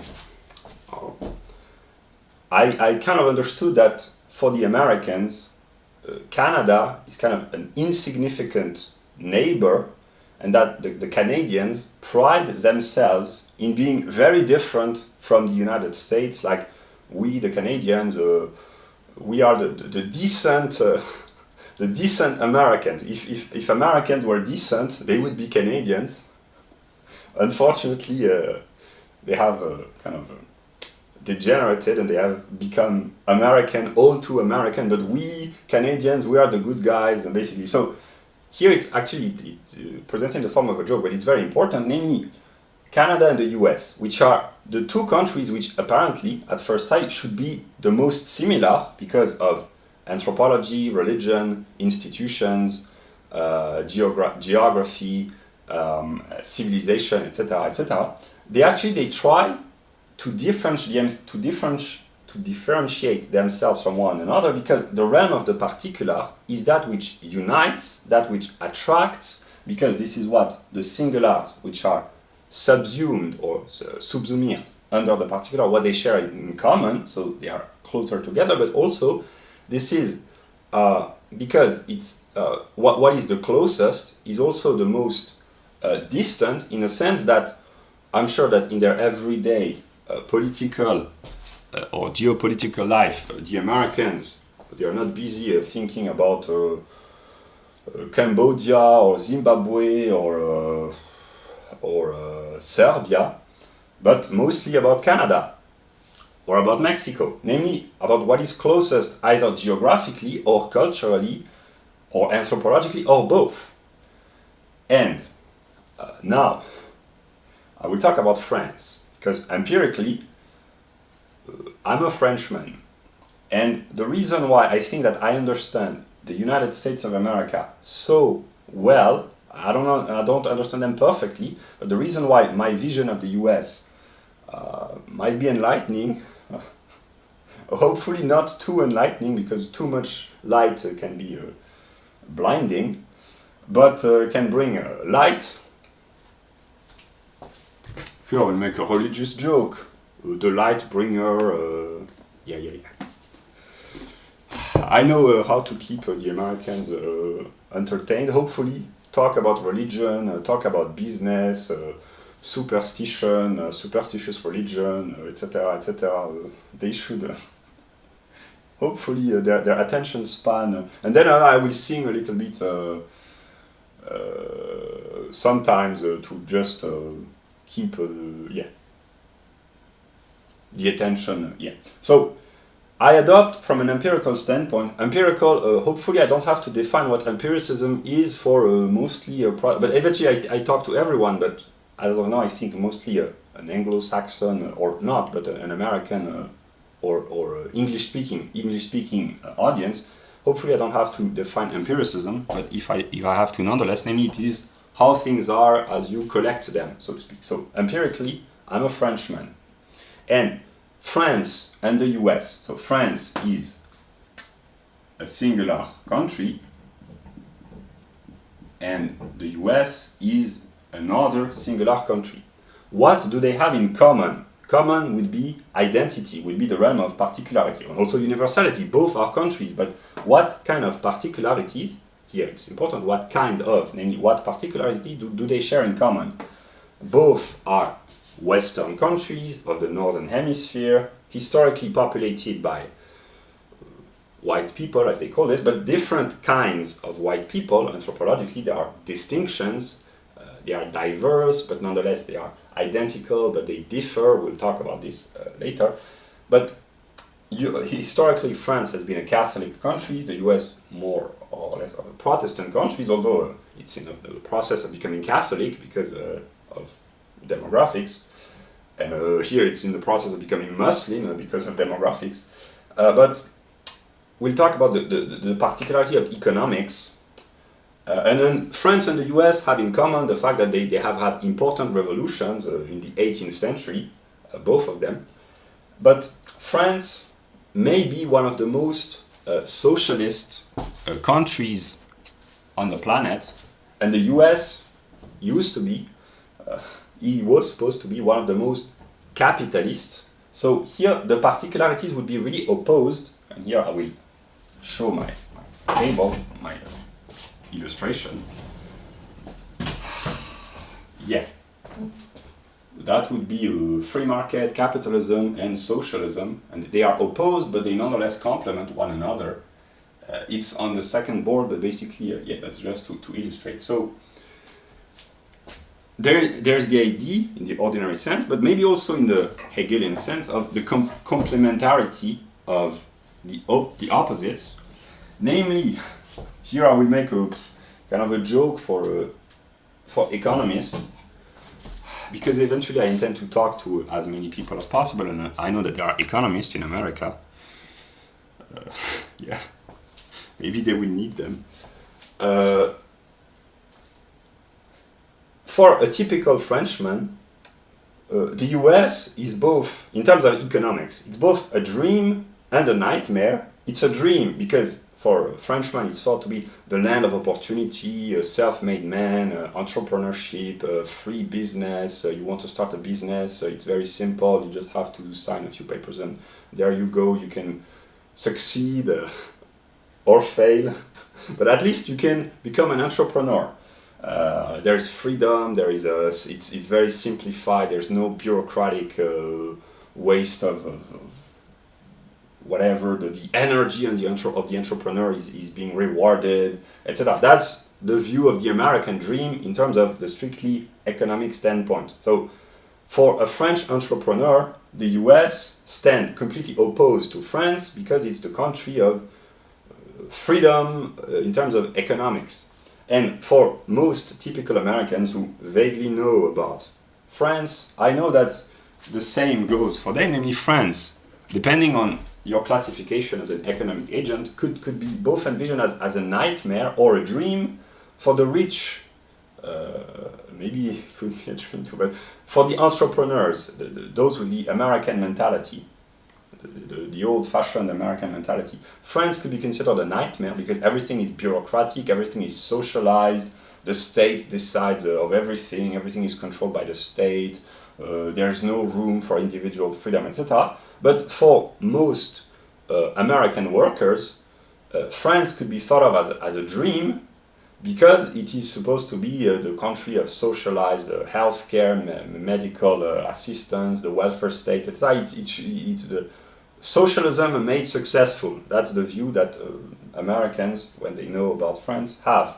So basically, France and the US, they have many particularities in common: historical, cultural, linguistic, anthropological, civilizational, etc. But actually they differ on one fundamental topic, namely economics.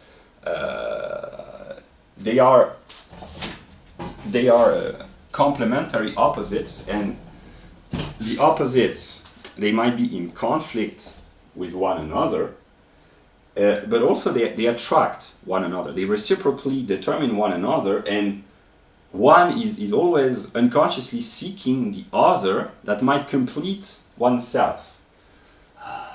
The Republicans and the Democrats, etc., you can read males and females. It can be thought of as a conflict, and most of the time, or sometimes, most of the time, it can be a pretty sometimes bitter conflict or bitter struggle, but it can also be kind of a quest, a joyful quest to seek the complementary half, basically. That's why it sounds like a stupid joke, but it's important. For a Frenchman, a typical Frenchman from the economic standpoint, the US can be thought of as a dream state, or lack of state, or a nightmarish state. And the reverse is true for the Americans. So I just think that the reason why I might have a special perspective on the US is precisely because empirically I'm a Frenchman. But the unity of both American capitalism and French socialism can be thought of in their unity through the lens of German metaphysics, and that's where Hegel comes into play, basically.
Okay, hopefully you see clearly.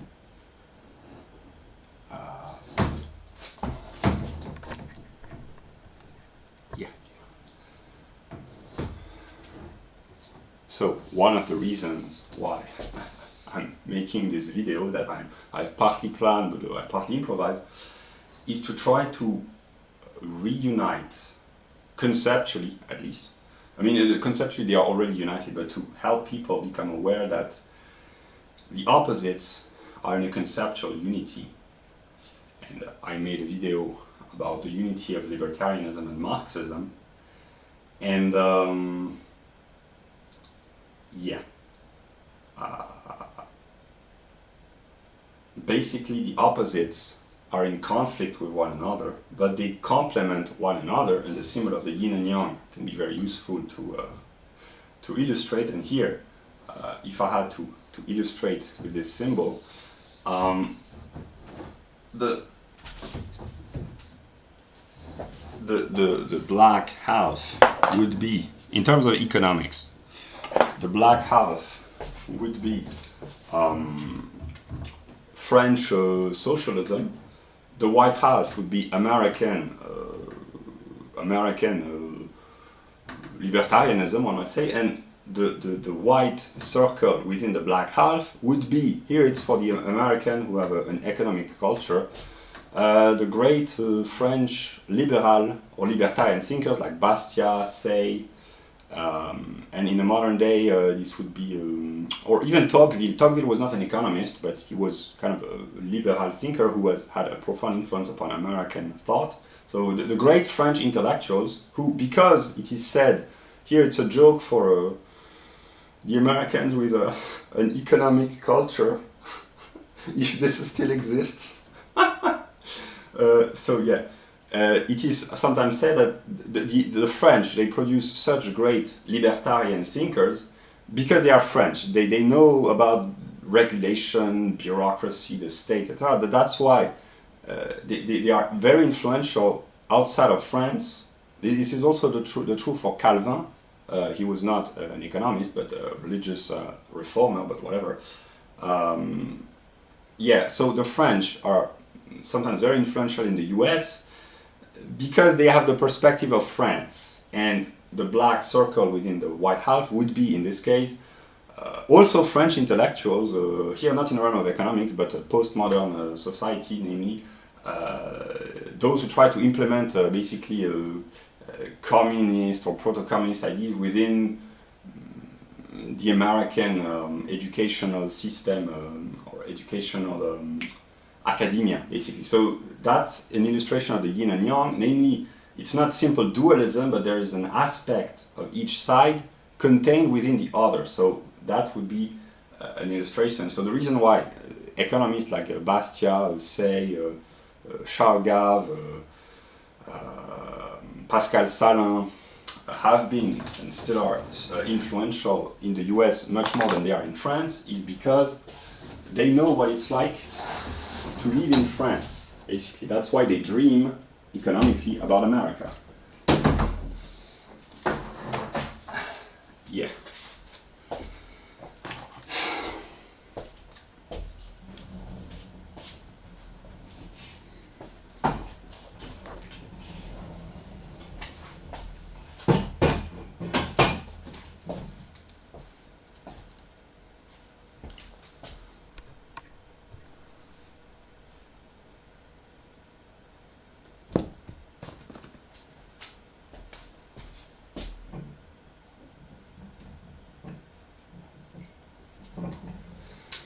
Okay, so I will have introduced a little bit of editing.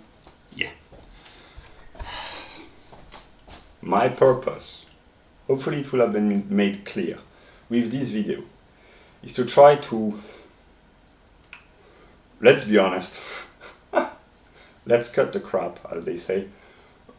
If I fail, this is my failure, but I would like to introduce a second American Revolution, and I would like to conquer in thought the United States of America, not only the US, eventually most Western countries and eventually most countries, but I will start with the US for one of the reasons that I've just explained, namely my French perspective enables me to be attracted unconsciously first, but then to have a specific view if Americans eventually watch this video or my videos, they will say, okay, the view that he has of our country is kind of weird, but it might enable us understand ourselves.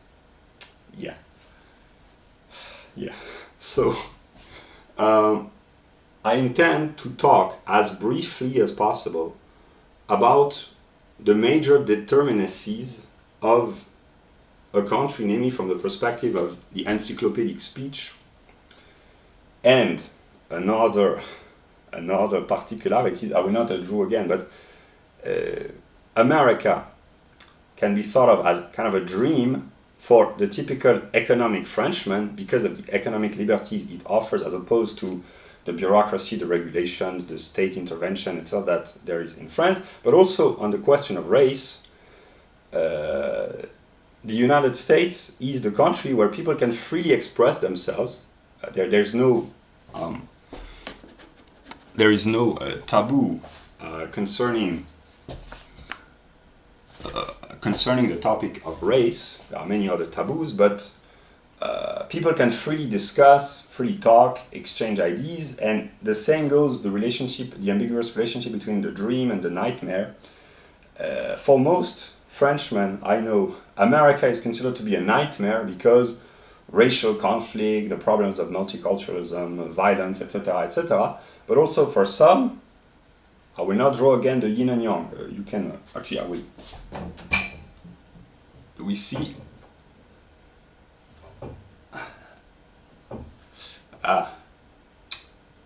Well, you'll have to imagine the yin and yang. Yeah, so it's kind of a dream country because people are able to freely express themselves, which is not the case in most countries in the world. That's why the American Constitution is kind of unique by granting and guaranteeing freedom of expression, freedom of association, etc., etc. And the reverse is also true, namely, from the perspective of maybe the average American, he or she might think our country is a nightmare. Other countries where they do not talk about race all day long, this would be a dream. So there's the reciprocal exchange of point of view. But what I intend to do is to talk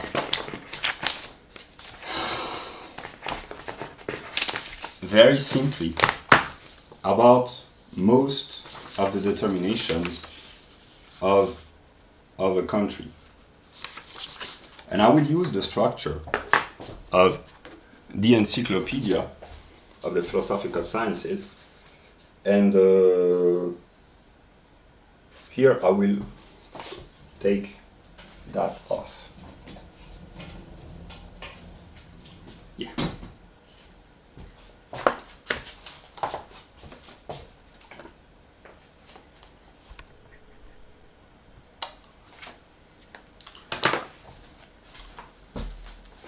So,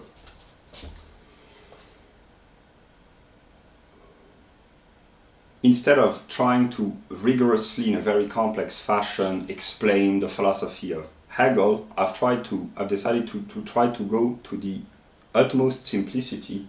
The videos that I've made, which were a little bit more complex, are still on this channel. But I've realized that when I go into too much complexity, which from my perspective was actually very simple, but yeah, I really simplify to the utmost. Nature. Nature doesn't appear here because subjective ergeist is basically man, the consciousness of man, the soul and the mind of man which emerges out of nature. But let us talk about nature. And when I talk to anyone, I talk to everyone. So anyone watching this video, whenever he or she watches this, it is true because it is universal for him or for her. And nature, put it very simply, is the world of time, space, matter, energy, movement. And all human beings share nature in common because there's only one nature, namely there's only one physical universe. And nature could be divided into three Abteilungen. I will cling to the German language when necessary. Die Mechanik, die Physik, die organische Physik, which in modern language would be mechanics, physics, and biology. I simplify. And the United States of America are important because it is a country in which very intelligent people in the educational or in the academic circles have a very clear knowledge, a very clear understanding of the fundamental determinations of nature from a theoretical standpoint. So, educational system, individuals, this is the realm of objective spirit, which is the realm of institution, subjektiver Geist, which is the realm of human soul, mind, etc., etc. But what I call figures of consciousness are really existing, to a certain extent, really existing individuals who express, reflect, embody, manifest ideas. Namely, these are individuals who contain a certain understanding of the universe in their mind and who attract people because they share their understanding.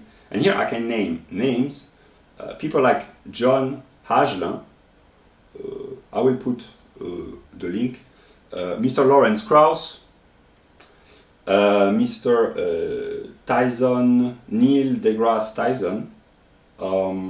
These are examples of Americans, living Americans, who are experts, or at least very knowledgeable in cosmology or physics in the sense of astronomy, astrology, etc., etc. And if you watch this, whoever you are in a position where you have an access to the internet, and if the circumstances enable you to do so, you can watch videos by great minds. Whatever one can say about Mr. Krauss and his dubious view on God, or lack of God, he's very intelligent to a certain extent. But videos are made available on the internet, and anyone, it has to be English-speaking person in order for the video to be intelligible, but this video can be translated, but eventually anyone with an internet connection, if the circumstances enable him or her to do so, can watch videos about the structure of the universe, which is the one universe. There's only one universe, there's only one cosmos, one nature, which is the universe in which we all live. Yeah, and it's difficult to share the same universe, but... And the most modern sciences, the most modern knowledge of science, the most recent developments of theoretical physics, knowledge about particle physics, quantum physics, relativity, the movement of stars, planets, etc., is accessible on the internet for anyone who has the time, the leisure, and the cognitive faculties, because it's quite, it's a little bit demanding, but there are videos of vulgarization, in a good sense, complex knowledge being made accessible by simplifying. That's what I'm trying to do, for the better, at least, hopefully. So, I will write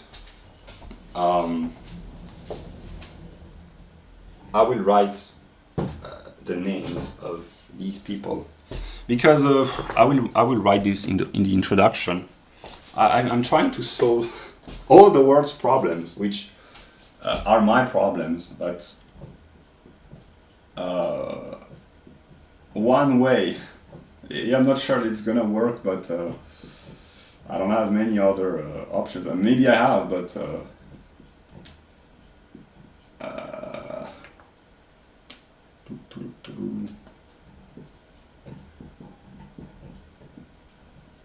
the message that I would like to share is that if, whoever you are, if you find yourself in a position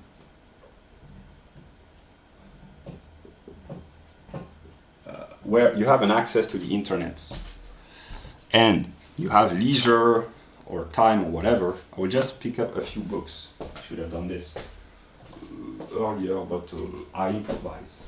I know my library because, as Mr. Peterson said, you have to clean your room, which I did. So it's okay. I can find whatever I need in my room, for now at least, because I've been a careful listener of Mr. Peterson. Yeah.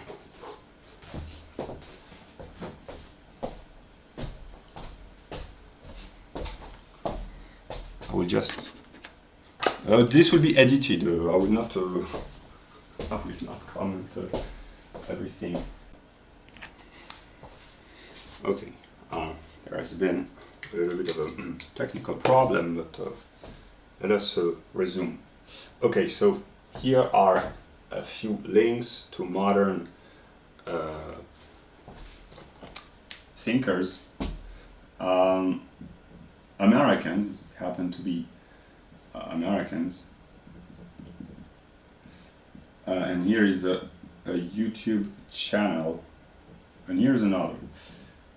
So here I will be a little bit more rigorous, because actually I try to simplify to the utmost. I don't know what the video will look like with the inserted aspect. Maybe I will add some music, but basically I would like to talk seriously. So, what is a figure of consciousness? What do I mean when I talk about figures of consciousness? These are individual humans, and if you have watched up until now, you should know that a human is made in the image of God. Don't forget the Bible, because the Bible will not forget you. I will laugh while I can. Man is made in the image of God. The singular is the fully determined human being. Every man has particularities, anthropological, psychological, intellectual, social, economic, cultural, artistic, religious, etc., etc. And the universal is what is valid and true for all. This is basically the mind of God. But in order to elevate oneself to the level of universality, one has to understand oneself and the world in which one lives. And a figure of consciousness, as I call this, is, or they are, individuals who contain within their mind, it's not like a vault, but it's an exposed way of talking, knowledge about the universe. And these people, they happen to be American, and they live in the United States of America, and they are some, and they too, as far as I know, they possess knowledge about the structure, the nature of the cosmos. And if, whoever you are, if you find yourself in a position at this moment, whenever you watch the video, you can find their videos on YouTube, and it will teach you a lot. So if there are some troubles, and if you find yourself in a position where you might say, well, I have an internet connection, life isn't all that bad, maybe I will use my time to try to learn about the cosmos in which we all live. And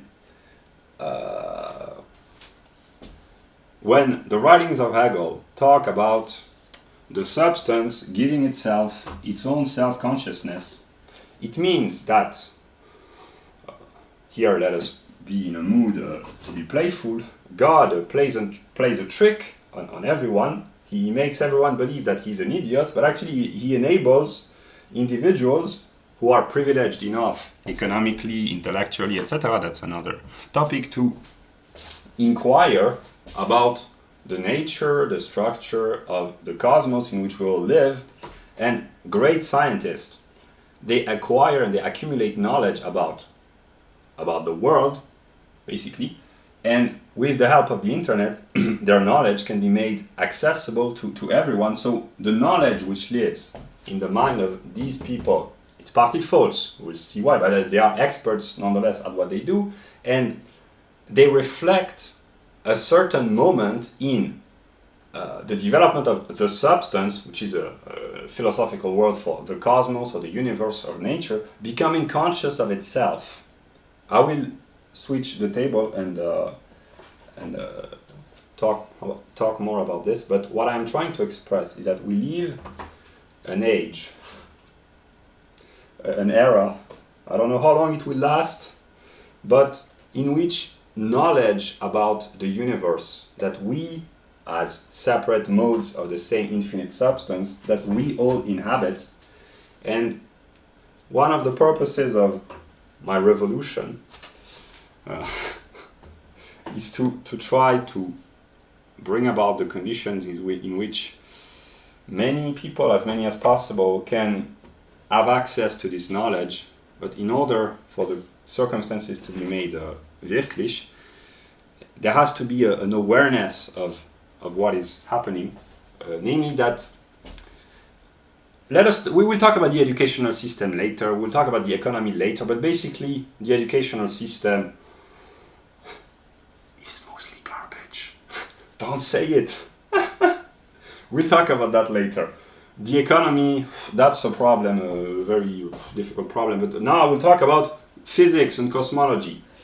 Yeah, we live in an age where, and here I will be a culturally Hegelian, I will mix knowledge, a rigorous knowledge, philosophy, science, and music in the coming minutes, because I will be in a full swing cultural Hegelian mode. The timeline of everything.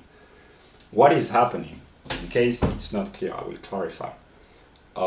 By thinking and having access to the internet, human beings, thinking humans, can have access to the totality of world knowledge in an instant. If one has an internet connection, one can be in direct contact, one might say, for lack of a better word, to the totality of knowledge accumulated in physics, cosmology, but all the branches of the sciences. And the substance becomes aware of itself, namely the cosmos, which is the manifestation of God, becomes conscious of himself through the mediation of the individuals who understand the laws, the determinations, the structure of the cosmos. And now I will switch the table.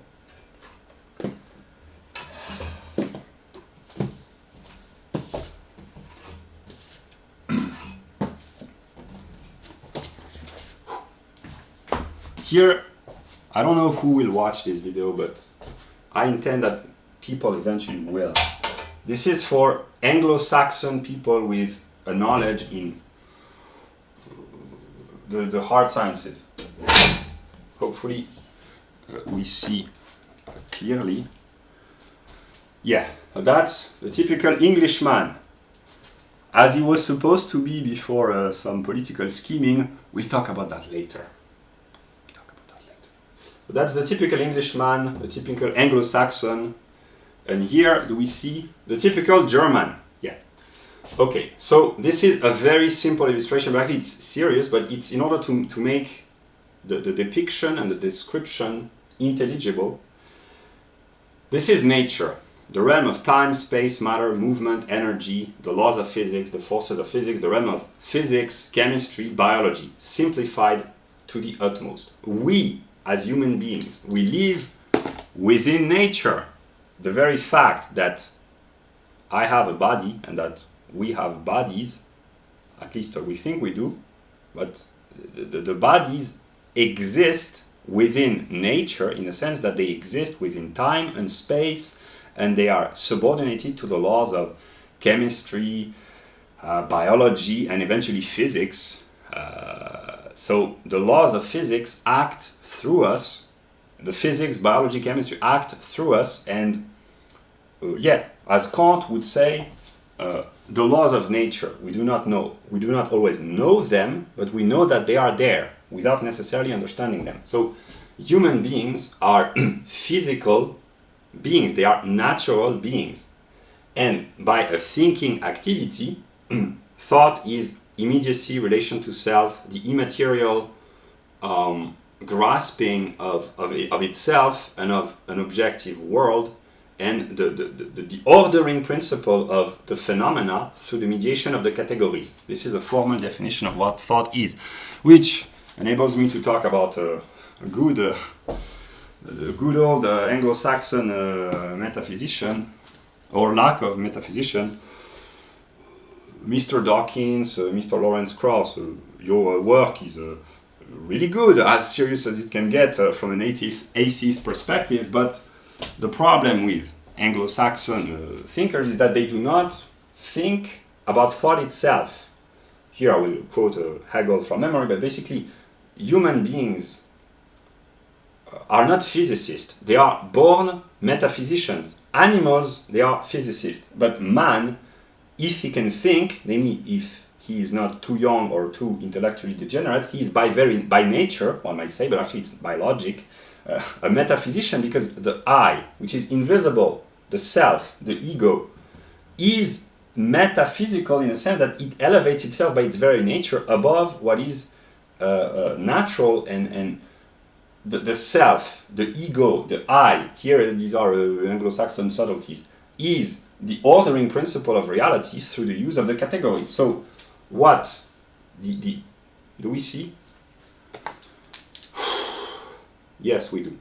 Okay, so this is really the distinction here, as simple as it can get, but hopefully it can be enlightening for simple-minded people and for more intelligent people, those who watch this.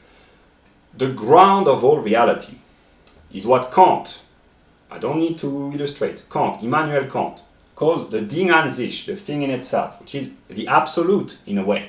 The ground of all reality, which is a word for God in a way. That which manifests the world, that which is behind or beyond or above, whatever, the reason, the cause, these are logical determinations. Let's call this the ground, or the Ding an sich, the thing in itself. Here, it's the vocabulary of Kant. Kant says, I simplify, and the Anglo-Saxon, they think like Kantian, at least in terms of epistemology, which is the theory of knowledge, that the categories, which are the boxes, the ontological ordering principles, ordering tools that the mind uses to structure its apprehension, its experience of reality. This is the categories really simplified. So what Immanuel Kant is, which is a German metaphysician, but a renegade. He's not really completely German, because he's more on the side of der Verstand, which is the side of duality, dualism. Here it's a long story. Der Verstand. I made videos about der Verstand. I will put the link here.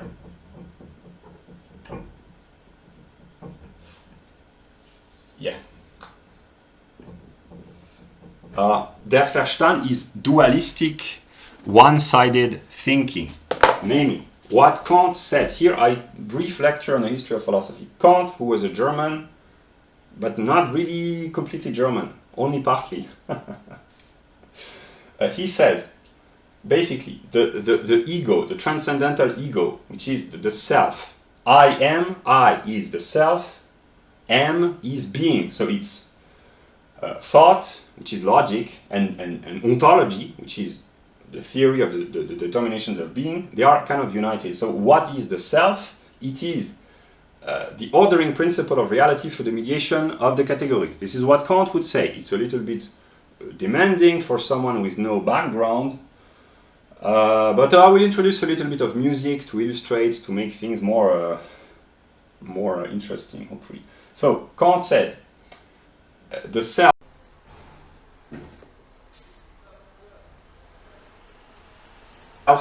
structures its experience of reality through the mediation of the categories, basically. And Kant says we cannot know the Ding an sich, the ground, God, the absolute, because the categories, they are self-contradictory, which is true. The categories, for instance, are quality, quantity, the various modalities, cause and effect, substance and accidents, etc. I will not go into too much detail. I made videos about logic.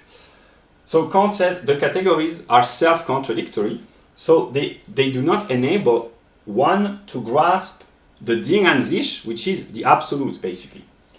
And here, categories, reflections, Bestimmungen, and concepts, this is the jargon of Hegel, which actually is very important, but these are all categories, one might say. The categories of Kant, they are all here. So Kant, in this sense, he would be an Anglo-Saxon thinker. He elevated himself to the realm of pure abstraction, of inquiring about the faculties of reason, not Hegelian reason, Kantian reason, namely the faculties of self-inquiring thought. And the conclusion of Kant. Here, whoever you are, if you watch this, instead of spending a whole semester studying Kant with boring teachers, I'm not boring.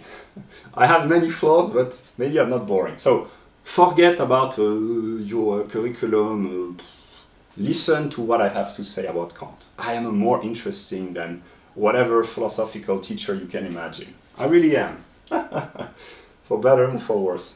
Whatever. So, Kant says, the categories, they are self-contradictory, so they cannot grasp the absolute essence, what lies behind the phenomena. We can only know the phenomena, precisely, which means that which appears. So the realm of nature is made manifest. There is something, the Ding an sich, which is being manifested, and Kant says we cannot know the ground of all reality, the absolute, God, the cause of all things. We can only know the phenomena through the use of the categories, which enable us to categorize, structure nature through laws, forces, genera and species. These are just illustration. The laws of nature, universal gravitation, natural selection, the electromagnetic determinations, the laws of electricity, magnetism, strong, weak interaction, the four fundamental forces of physics.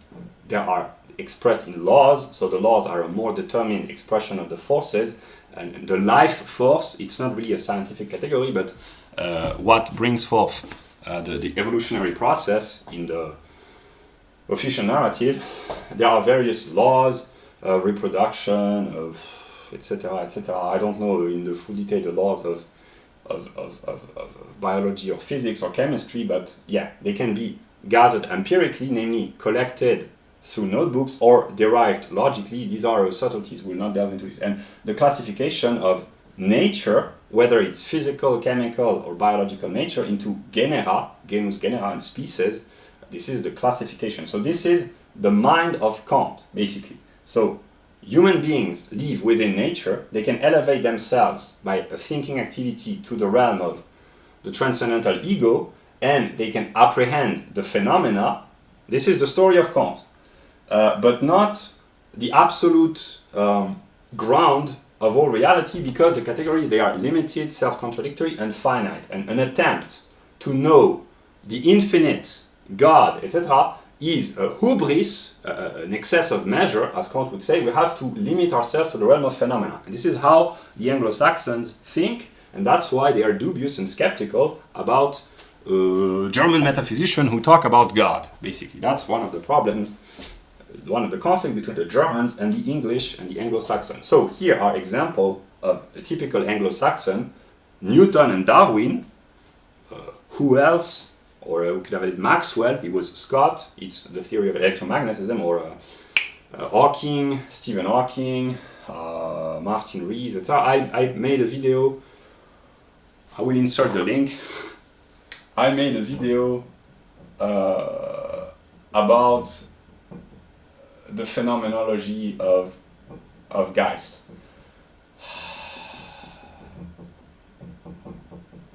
I will insert the link. You can watch if you are interested, basically. Yeah. Okay, so here is my current perspective, which is very limited, on the intellectual and spiritual life of England, Scotland, and Ireland. And here are some of the great names of Anglo-Saxon names of the British Isles, mostly. And yeah, so it's just to illustrate that the mind of the average British is kind of structured by the thoughts of these great men, because it has an impact upon the culture, the language, the Weltanschauung, namely the worldview of a country. So here are some names of some great English or Scottish scientists, of course. And in yellow, these are people, both on the left and on the right, who are spiritual in the context of the modern world. And here we have modern sociobiologists and philosophers. Of course, it's far from being complete, because I'm not empirically I'm not Anglo-Saxon or English, so I cannot know fully. I did this with the help of a dictionary a few weeks ago, but basically this is my current view of England. And if an English-speaking person watches a native English-speaking person, whatever his origin, whether he's a native British or not, can watch this video and wants to complete and structure the view of the life of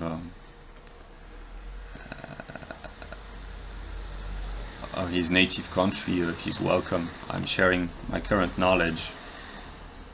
Yeah, but all these thinkers are great scientists, logicians, physicists, etc. And yeah,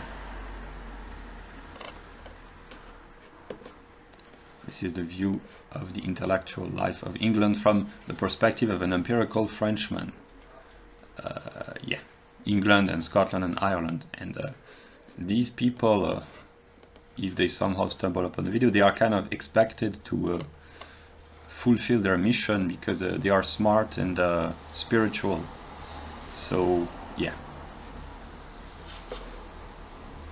So, what or how the Anglo-Saxons think, namely they think of themselves, the scientists, not the ordinary typical Englishman, but the Anglo-Saxons, they think of themselves as being phenomenal humans, and they elevate themselves through a thinking activity. That's what the scientists do. They use the categories to reflect upon. Reflection is important. It's divide, separation, and they order, they structure, and they gather knowledge about the empirical world of phenomena. But what the Germans say, the difference between the Anglo-Saxons and the Germans, is that the Germans say the categories, Reflexionsbestimmungen and concepts, broadly speaking, the categories used by the self, when it is der Verstand, which is the understanding, they are not proper, precisely because they are finite, they are limited, so they cannot grasp the infinite. One cannot know God if we use the wrong tools. Here Hegel would disagree. It's not very rigorous, but if you want to know more, read the books about Hegel. I try to make this intelligible. Basically, what the Germans like Fichte, Schelling, Hegel say, it's complicated. Even Nietzsche. Here I will insert a song a little bit later. Yeah, I will write the title of the song. Yeah, here. When I finish my explanation, I will sing a little bit in order to preserve and maintain the attention. Jordan Shore, cosmic. Yeah, because Nietzsche had a cosmic view of things. When in his youth, when he was full of spontaneity of joy, and maybe he's always like that. I don't know. So yeah, the German, Schelling, Fichte, Hegel, I simplify. German idealism says basically the categories of Kant, they are improper because they are one-sided, they are limited, so they cannot grasp the infinite because the infinite is not limited by that which is finite, otherwise it would not be infinite, it would be finite. Seems logical, actually it is. So they say we have to restructure, rethink the categories. That's where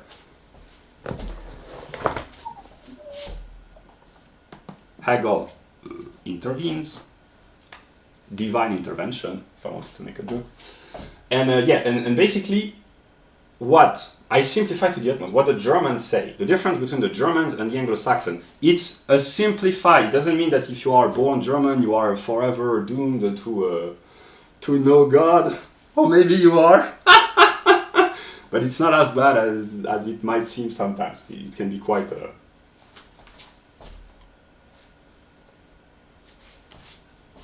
enjoyable, I will not lie. Not now. Maybe later. Yeah, it doesn't mean that if you are born as an English person that you cannot access higher forms of understanding, but basically, I simplify. What the German idealist reproach to Kant is to say that the categories of the transcendental ego in Die Kritik der reinen Vernunft, they are not adequate because they are limited, they are finite, they are self-contradictory, so we have to think with new categories. I simplify. If you want to know more, read this book. I won't because that's a long story. But anyway. So, yeah. Basically, what the Germans say, and all those who talk about cosmic consciousness, in one way, actually they don't, but that's what they mean, is that, here he's not a German metaphysician, but he's a modern thinker, namely that it is not human beings who think about nature from this perspective. I try to simplify, it's not really true, but I try to simplify. It is nature which thinks about itself through the mediation of humans, because humans are natural beings. So that's why there is a reciprocal relationship here. It's not just one-sided. It is the ground of all reality which produces nature in a way. And in nature there is man, and man can elevate himself back to the origin, the ground of his own being and the being of nature, and reflect upon himself. So there's a mutual, a reciprocal contemplation, one might say, and that's the kind of ideas that these people, Mr. Krauss, Mr. Neil deGrasse Tyson, they are very smart, but they kind of miss the point. You can read their books nonetheless and watch their videos, it's interesting. But these people, Footnotes to Plato, Affected Collective, and Mr. John Hagelin, they understand this. Namely, they are kind of a German metaphysician in a way. Not really, but that there is a reciprocal understanding basically between God and man, if we had to simplify. It's more complicated than that, but yeah. And now, but in order to arrive at this level, there has to be the use of the proper categories. This is what I have been making so many videos about logic, because the one-sided aspect does not enable one to grasp the infinite. Basically, it's complicated, but yeah. So here I will illustrate. I will add Mr. Smith. Adam Smith. He was not a natural scientist, but basically, what happens here, I talk about the history of sciences. Newton was a typical Englishman. He thought about the forces, gravity, universal attraction, the fall and the movement of objects, and discovered the laws written in mathematical language. It had already begun with Galileo. I'm not going to make a lecture on the history of sciences. Basically, what Newton did was to find the forces and laws which explain the phenomena of nature. But Newton understood the laws and the forces, but he did not understand that he understood. Because he was one-sided.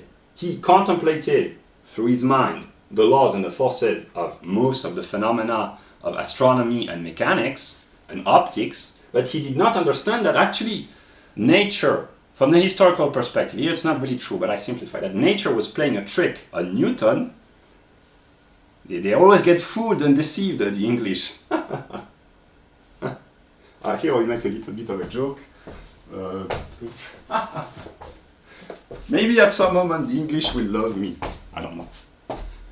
It's not tied with directly with nature and physics, but it's just yeah. Sometimes they get easily deceived, the British and the English. We'll talk about the English later. Yeah. What I want to say is that Newton, he elevated himself because he was a brilliant scientist. That's the official narrative. Let us assume it's true. Laws for now. Laws, forces, etc. So he understood nature from a physical standpoint, not completely, because then came Einstein, etc. I will not make a lecture on the history of sciences. But basically, he understood the laws and forces of most of the natural phenomena in the realm of astronomy and mechanics and partly optics. But he did not understand that it was nature understanding itself through the mind of the man named Newton. Because here, a little bit of logical. I will be honest. I have many reasons to be frustrated because I am negative, etc., etc. But in a way, I would like to talk seriously about science. I must confess, there are worse things to confess. And I have been partly frustrated because I feel like I have to turn into a clown to make my content interesting. But there are worse things than turning into a clown, although there are various kinds of clowns. There are frightening clowns, there are funny clowns. But if I have to turn into a funny clown, I'm partly naturally a funny clown, but basically I'm just trying to share whatever. I will stop complaining for now, but basically here I made a video about the logic of quality. Here is the logic of quantity. really simplified. This is continuity. Quantity is determinacy, which is indifferent to being. Namely, one can change the quantity of a thing, and the thing doesn't cease to be what it is. The quantity can be increased or decreased. The being does not go away. So nature is the realm of quantity. You can go further back in time or further forward in time, further away in space. You can separate matter into tiny particles, etc., etc. You can divide. It always remains what it is. So the quantity can be changed. I simplify to the utmost. So this is continuity. These are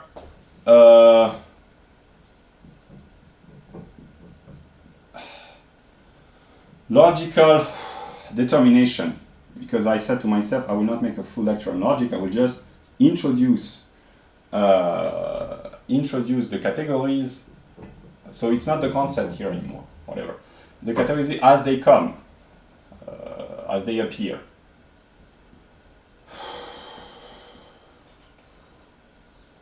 Yeah, so quantity has two moments, continuity and discretion.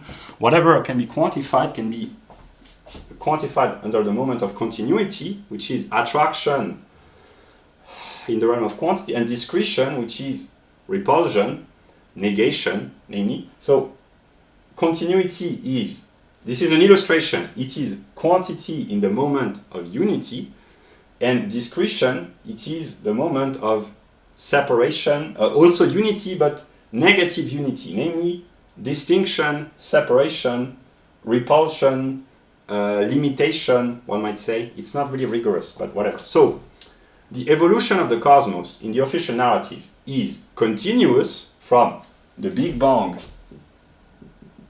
until, how do you call this? Big Crunch, Big Freeze, Big Bounce, whatever. They have a lot of imagination, these physicists. Yeah, whatever. So yeah, there is a continuity in the official storyline. The kind of story that Mr. Krauss tells to his reader. It's very good, but sometimes it's not adequate, but whatever. So there is continuity, the physical universe, the first galaxies, the first planets, stars, etc., etc. There's a continuity. Then the appearance of the solar system. Then the appearance of life. Then the appearance of history. Life basically is officially 4.5 billion years ago. History it's 5,000 years ago.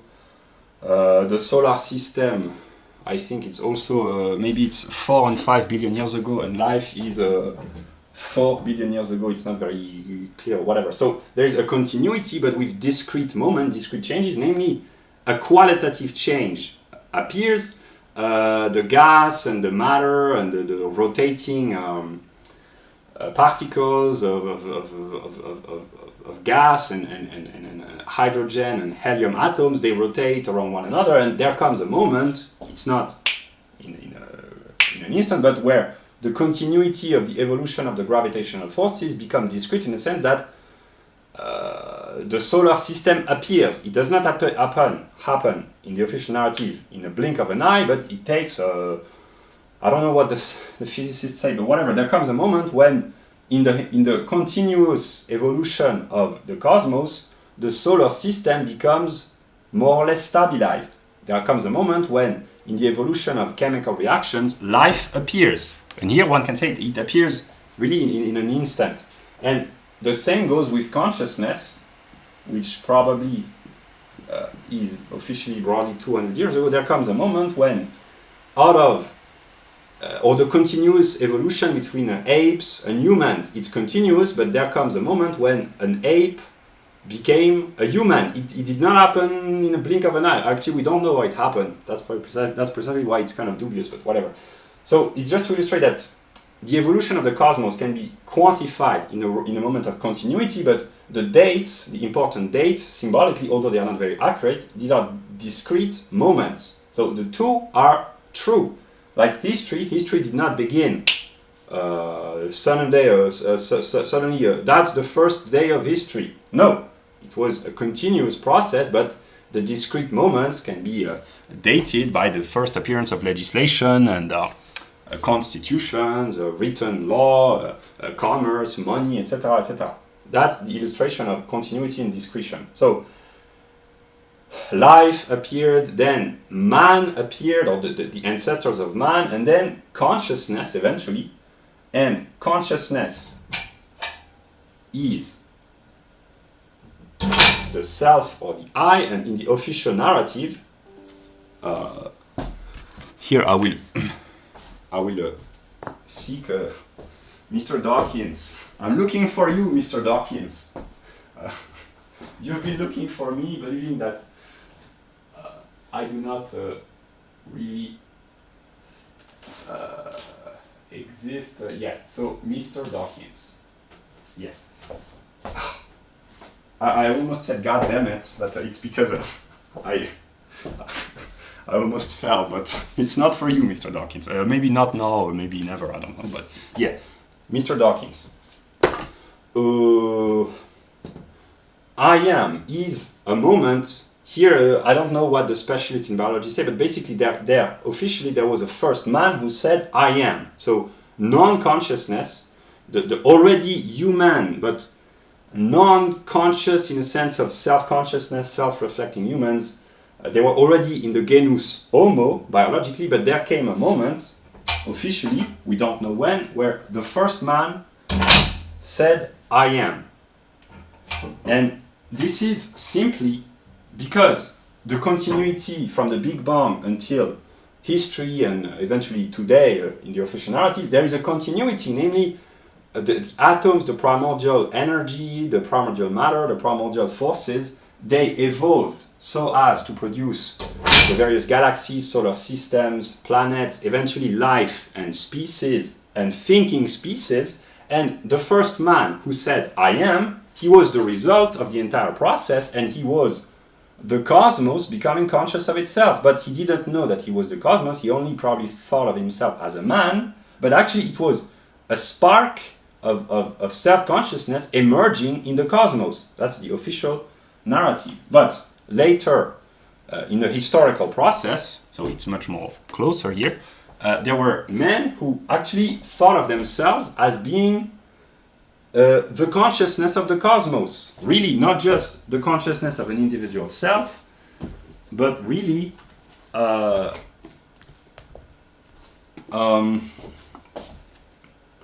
the consciousness of the cosmos. It includes some religious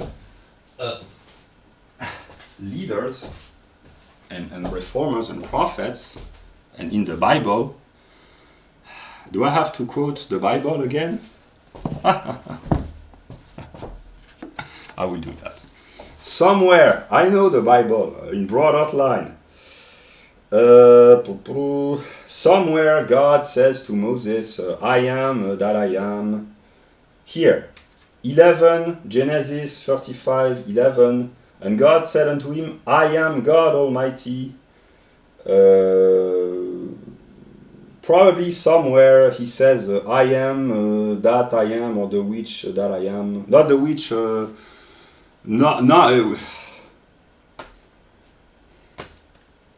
I know Christians sometimes they have problems with witches, but which, Y-H-I-C-H. I'm not gonna get fooled by the English language, whereas the English haven't been invented yet. They are already trying to fool me with their language. Maybe that's revenge for I don't know. We'll talk about the English later. Whatever.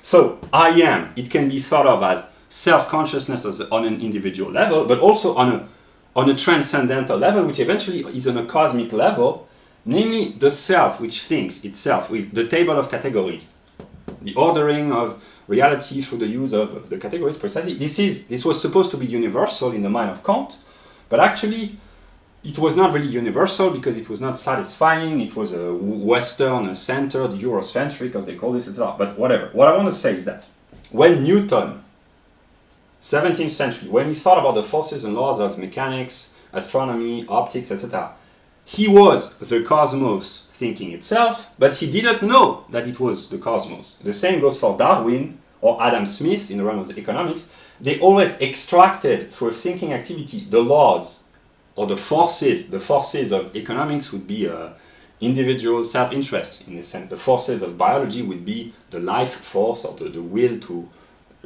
live, the Wille zur Macht, maybe, as Nietzsche would say.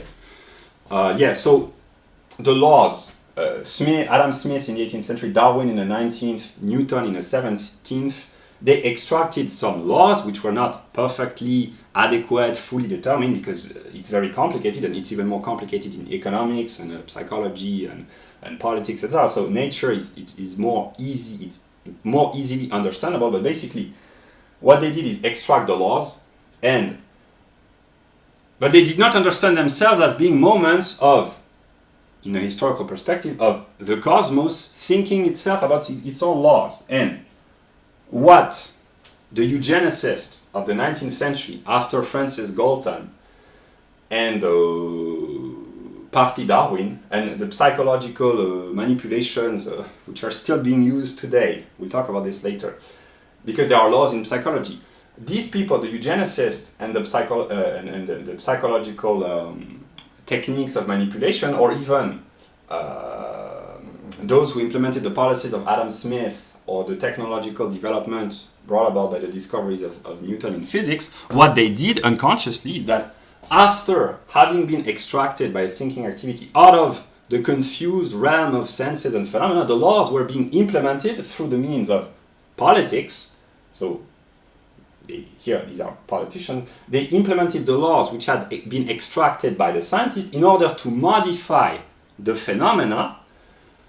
Reality changed in a way, but because the steam engine and the railroad, industrialization, etc., this is a trick that humans use the laws of nature to benefit from nature, to use nature against itself, to force nature to serve the interest of humans, in a way. That's what the ecologists complain about, because the results then are kind of negative in terms of pollution, the natural resources, etc. But basically, the modern inventions, the Industrial Revolution, all the discoveries, the technology, it is the product of scientists elevating themselves through thinking activity to the discovery of laws, and then politicians or inventors or businessmen implementing the newly discovered laws back into the realm of phenomena.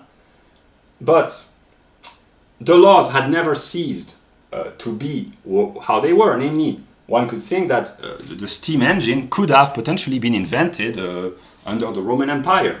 It was not the lack of possibility from an epistemological standpoint, but the conditions were not present. But here I'm not going to make a lecture on history, but whatever. What I mean is that reality can change the moment when the consciousness of reality changes. And eugenics simply is Anglo-Saxon biologists thinking about the forces, laws, genera and species of biological evolution, and the eugenicists, they use this knowledge to implement this in a realm of politics, which has important consequences.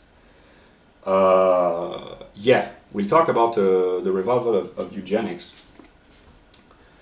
I'm going a little bit out of the plan, but there was no plan. The plan was to improvise and to make an interesting lecture on modern day science, but whatever.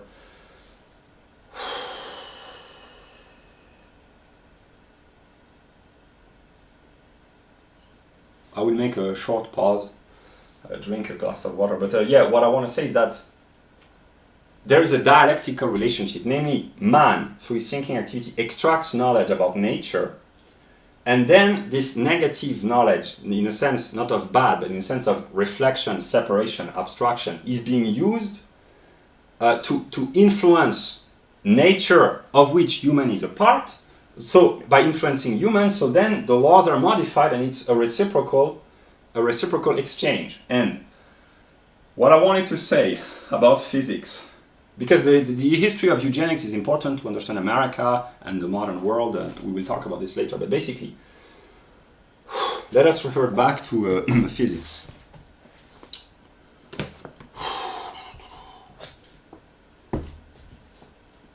I improvise, but it's kind of structured, but also it's very difficult because, I mean, it could be worse, but I have a lot of things to say, but although whatever.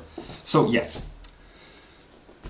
through the use of the proper categories, the thinking humans, thinking agents, can understand themselves as being the cosmos becoming conscious of itself. That's what most Anglo-Saxons do not understand, and that's what German philosophers understand, namely that these I erased them. Footnotes to Plato, affected collective, plus what's his name? Erwin Laszlo, and some others. They understand that when the figures of consciousness acquire a proper understanding of the universe, it is the universe, you can call it the Grund, God, which understands himself or itself. It is the cosmos which becomes conscious of itself through human thought. Yeah. And now I will quote. Now I will sing, and then I will I will sing, then a little bit of religious thinking, and a little bit of philosophy, and then I will make a pause, and it will have been culturally Hegelian, as it was supposed to be. Yeah. Yeah.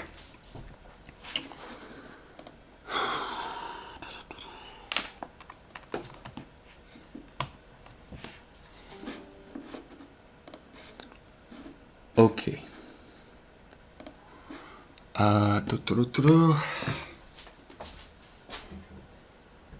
So, I will write the title of the song by Ellie Goulding, that if people watch this video, they can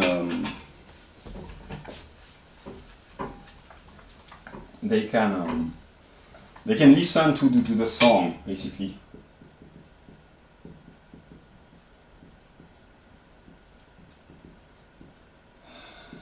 And also the other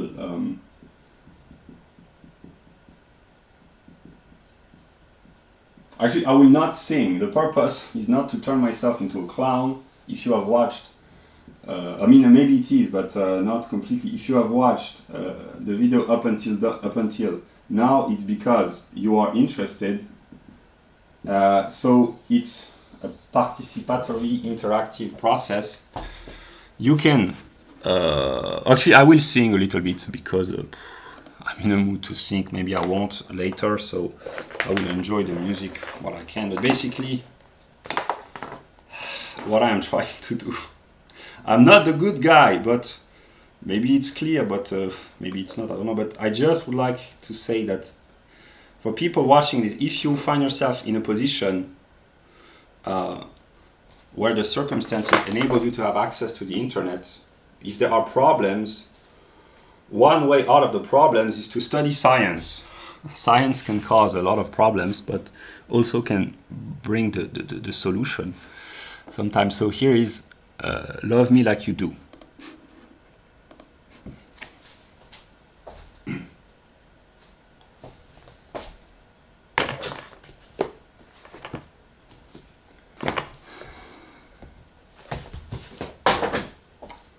It's to illustrate.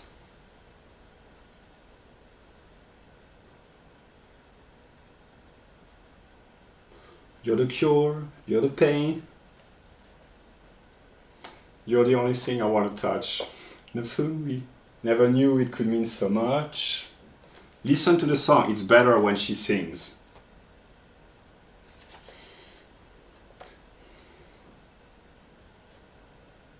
Follow me to the dark.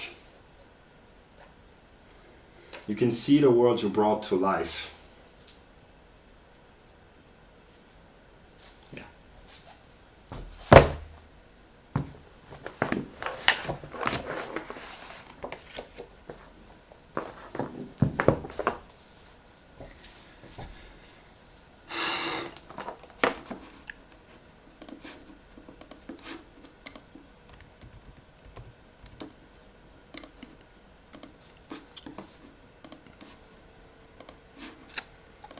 Okay, and now I didn't sing very well, but I will illustrate with a religious book that we will talk about later because of some controversial aspect. Cosmotheism. There is only one reality, and it is the whole, the purposeful, self-creating, self-evolving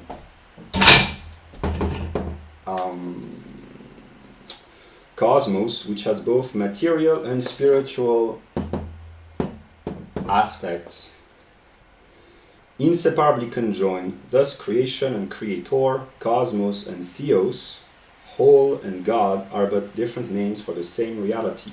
Man is part of the whole, and his consciousness is one manifestation of a universal, immanent consciousness. Man's ordained or natural purpose is the same as the Creator's purpose, which is self-realization.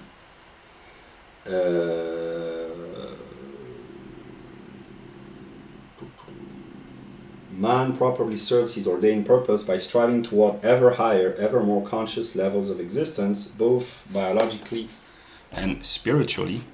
This can be debated, the biological aspect, but his ordained task is to advance generation by generation along the Creator's path of evolving self-consciousness.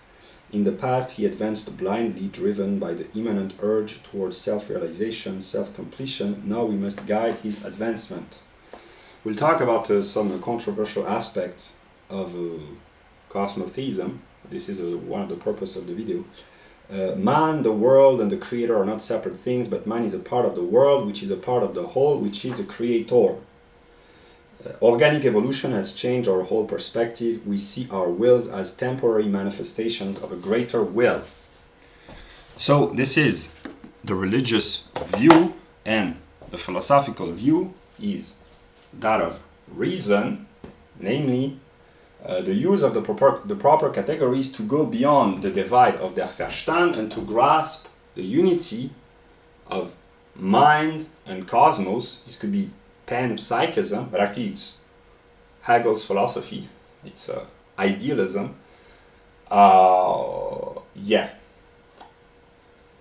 And yeah.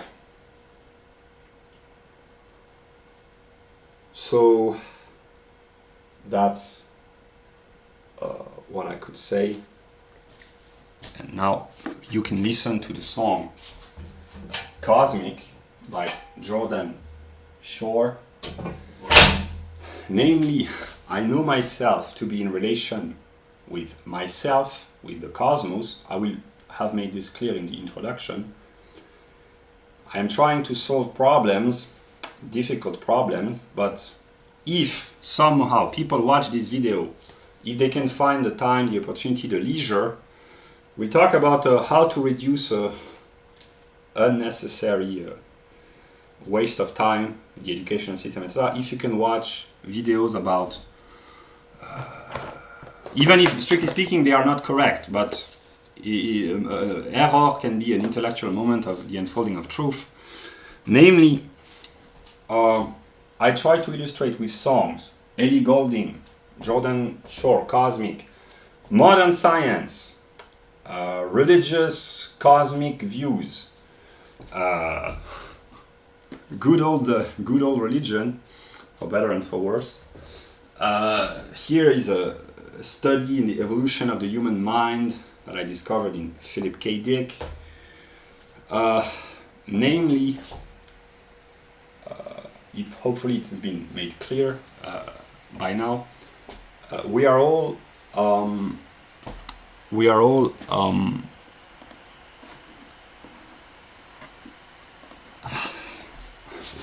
parts, tiny fragments of one totality with which I identify as a transcendental ego, and each individual has a certain level of consciousness, and the figures of consciousness, namely the great scientists, they reflect the knowledge that the cosmos has of itself. And what I'm trying to do to help the very smart physicists who are not as smart as they think they are, because their categories are limited, but it's better to be partly smart, or maybe it's not, I don't know, but they are partly smart, but not completely, to understand the German perspective, and those who are kind of very limited, not to say dumb in terms of knowledge, to help them elevate themselves to a level of knowledge, and those who are in a position where they can have access to the internet, watch videos, that's good if you can do that. If you think, okay, let's not get involved, or if we can prevent ourselves from being involved in conflicts, opposition, useless arguing, let us follow great lectures on physics instead, because there are so many conflicts here and there. Let us, if you can, my piece of advice, watch conferences about logic or about physics, listen to music. That's one way I use to try to solve many problems, but basically, yeah. So now I will make a pause, I will drink a glass of water, and then I will continue. Okay, I insert this view, maybe I will several times during the video, just to keep a broad vision of what I am talking about. So I will not comment, I will simply show, without commenting, the view of the totality of nature divided into the various sub-branches and its relation to anthropology and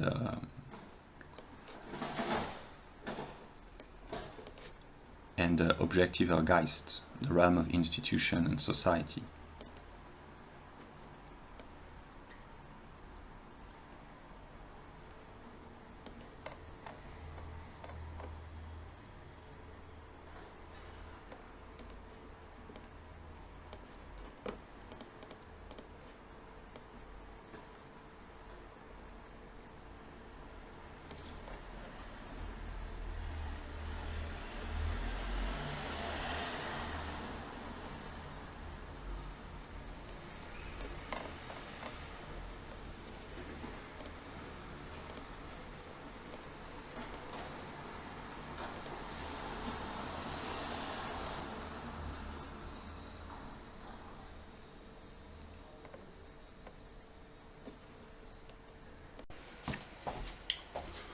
Okay, so I took a few minutes to take a rest. I will continue. So basically, what I was saying, I will insert a brief view of the totality, so that people might see the process, and if you have watched up until now, I summarize what I've been trying to express. Maybe I failed to express, but basically, nature is structured ontologically. I didn't say this, but this is important. And also, there's the relationship between being and the categories of being and the categories of thought, and there is a reciprocal interaction between the cosmos and humans, which in the official narrative are a manifestation of the cosmos. So a reciprocal relationship between the cosmos and the thought and the thoughts that the cosmos has of itself. It's reciprocally determining in a Wechselwirkung, as Hegel would say. So I mentioned the most important names in America, but it can be in the world at large. The physicist,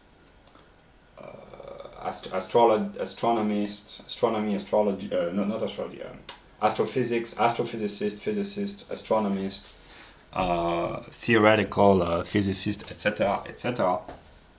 And the knowledge that they produce is being made available on the internet, and people can learn about the cosmos in which we all live, my cosmos, because of the infinite relation to myself that I have. And now I will keep this. I will discuss briefly the second Abteilung. So here I talk briefly about the first Abteilung of the encyclopedia, and I will have showed a view of the totality for the people who have the leisure and the possibility and the knowledge and the time and the interest to reflect upon this.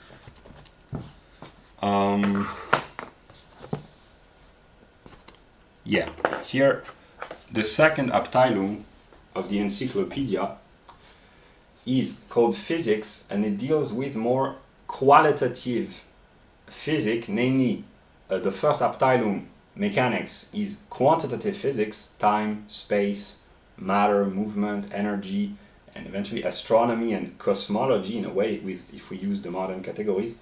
The zweite Abteilung, the second division, subsection, is more qualitative physics, namely with the properties, the features, the sensory perception of physical objects, namely the structure, the tough or soft aspect of physical objects, sounds, heat, so that would be thermodynamics, acoustics, etc.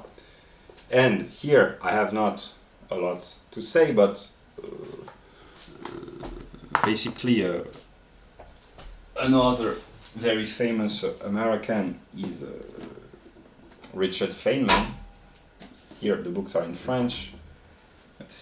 This was a top science in the 1960s and 70s. It's still partly relevant, but science goes through a constant process of evolution and actualization. But what I want to say is that the formal presentation that I have tried to depict and to show is valid for all sciences, namely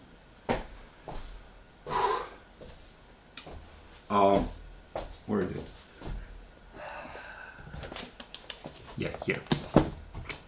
So here it's mechanics. Mechanics would be classified in physics as such, maybe with quantum mechanics, but electromagnetism, the forces of electricity and magnetism. And here I just have a few comments to make. We see, yeah.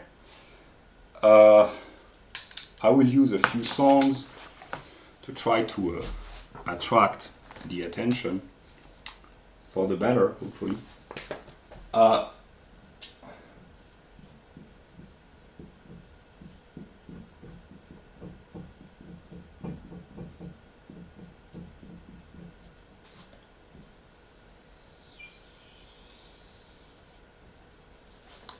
Dua Lipa, Electricity. This is one way of illustrating, maybe to make an interesting lecture on the properties of electricity.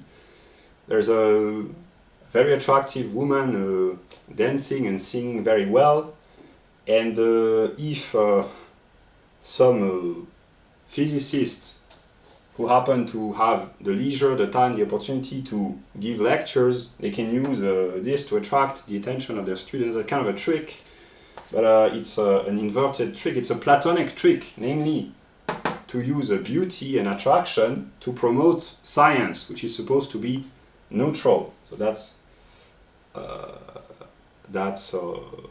illustration, and another which expresses, because the reason why I use this is because to show that all the levels, hopefully it would have been made clear. I write this now, brief explanation, interconnectedness. All the layers of being are interconnected, namely the characteristics connected. The characteristics, the features of the physical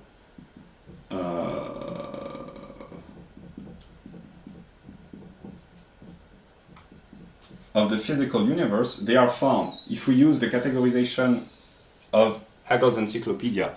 All the determinations, laws, forces, properties of the first Abteilung, namely mechanics, they are still valid in the second Abteilung, namely die Physik.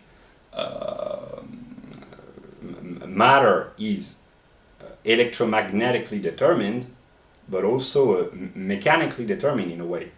And each stage of the process unfolds in the mind of God, but each stage contains within itself all the previous stages. In a sense, I said that human beings are physical beings, but they're also electromagnetic beings, in a sense that the neutrality of most atoms and molecules which constitute our bodies are determined precisely by the laws of electromagnetism, electricity, magnetism, etc., etc.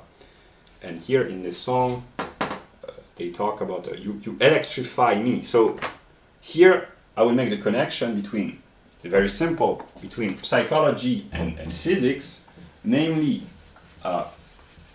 humans unconsciously use determination of the physical sciences to talk about the relationships and the determination of the psychological and social life of human beings. And here I will illustrate with the board.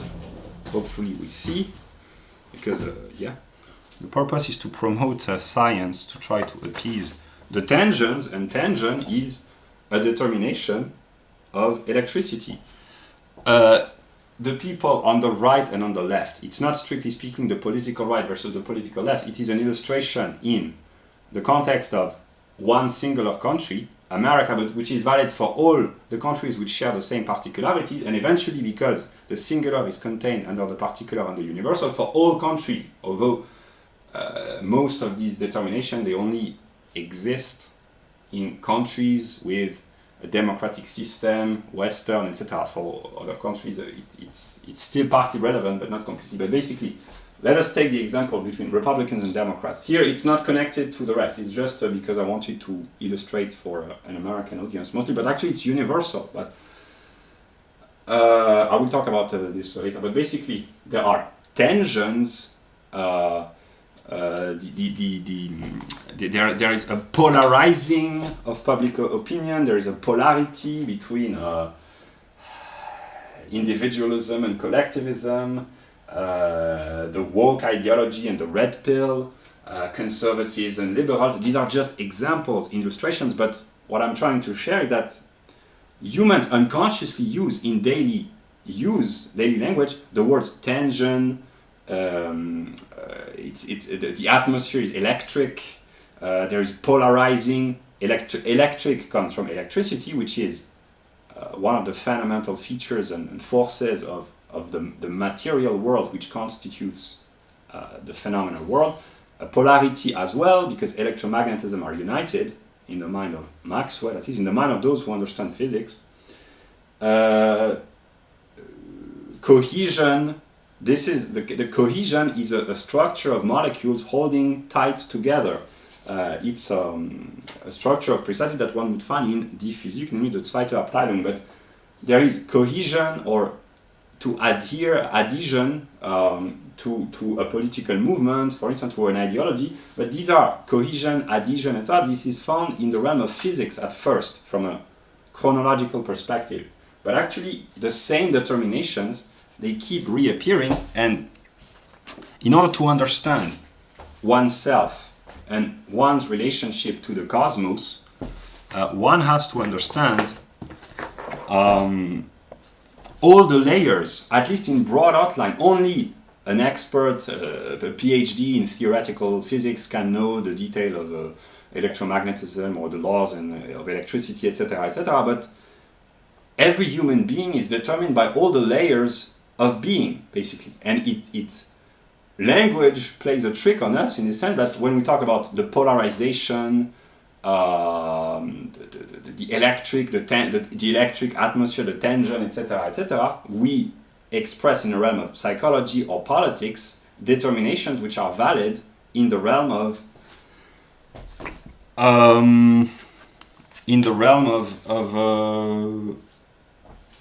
physics. And here I will use an illustration that has helped me understand.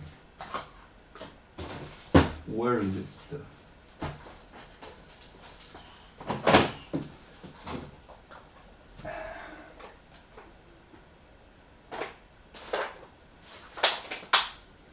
Well, here it is. Yeah. I will use this because it has helped me. Yeah.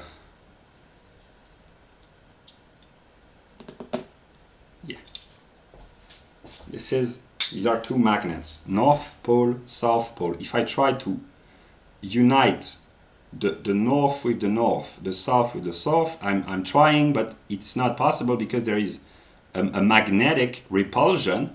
But if I unite the opposites, they adhere to, they are tied, they are bound together. So basically, and if I cut this part, the north and the south would reappear. Namely, this can be a great help to illustrate the process of the concept.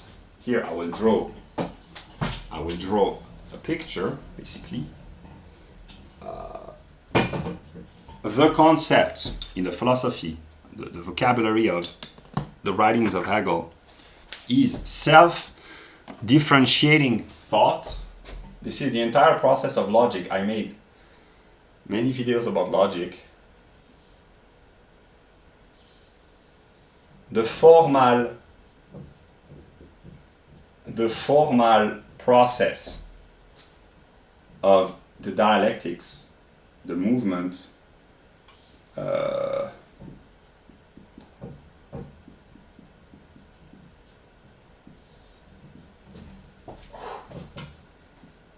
is the three-part movement: abstract, negation, concrete. Namely, the concept, this is really the formal aspect, but it works for most categories, most concepts. The concept is the thought, which is ontological as well, which differentiates itself from itself. That which Hegel calls negative relation to self. Namely, a category negates itself, rejects itself, has a repulsive kind of a relation to self, like the north and the north, the south and the south. They don't want to. If I try to unite them, the north pole of the magnet and the south pole, they don't want to. They kind of it doesn't work.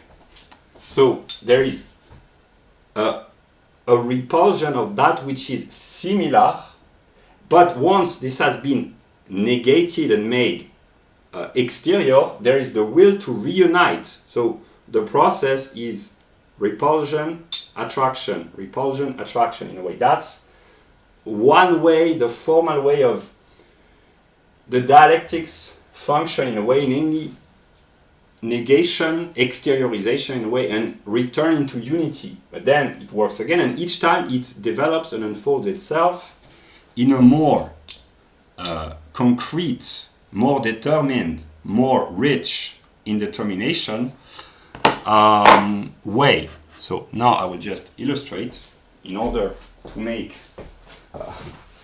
maybe my thoughts and the world at least partly intelligible.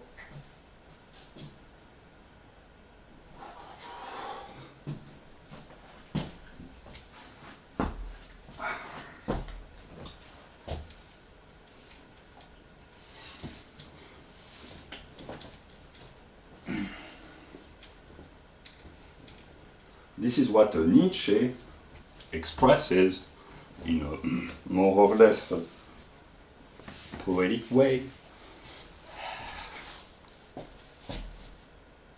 Yeah, this is simplified negative relation to self, and if you follow the logic, this is why I talk briefly about Canada and the US.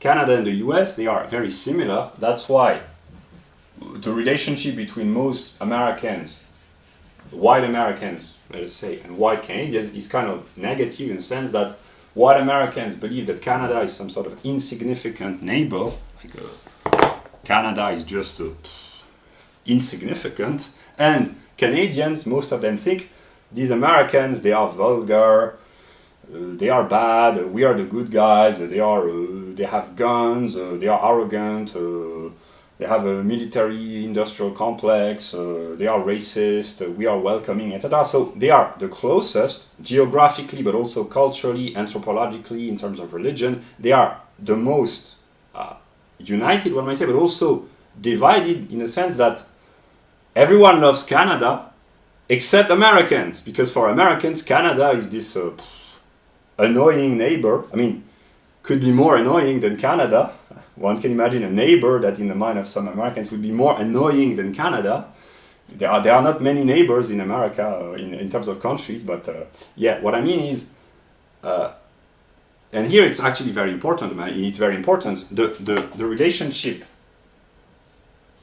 Here I will not redraw U, P,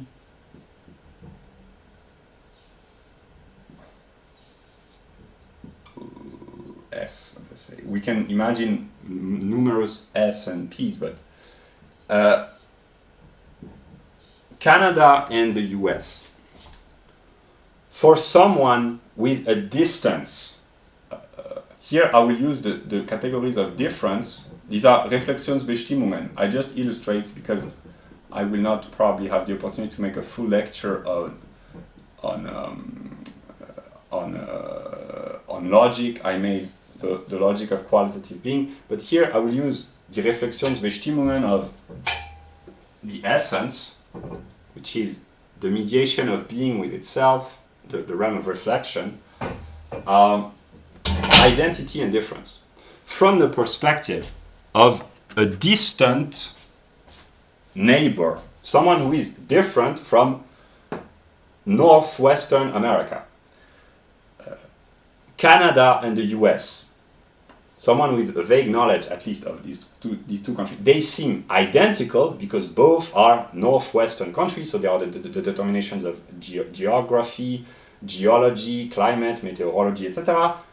In terms of civilization, they are offshoots of Western civilization, historically populated as countries, not as lands, but as countries with the institution populated by white Anglo-Saxons and also partly Frenchmen in Canada, but mostly white Protestants, capitalists, free market, separation of powers, rule of law, etc., etc. Western countries in a sense of anthropologically, religiously, namely Christian Protestantism, culturally, etc., etc. So they seem, at first glance, for someone who is distant, someone who is very different, they seem identical. So what is most different seems most identical, as for kind of an ignorant Westerner, like me on some aspects, the difference between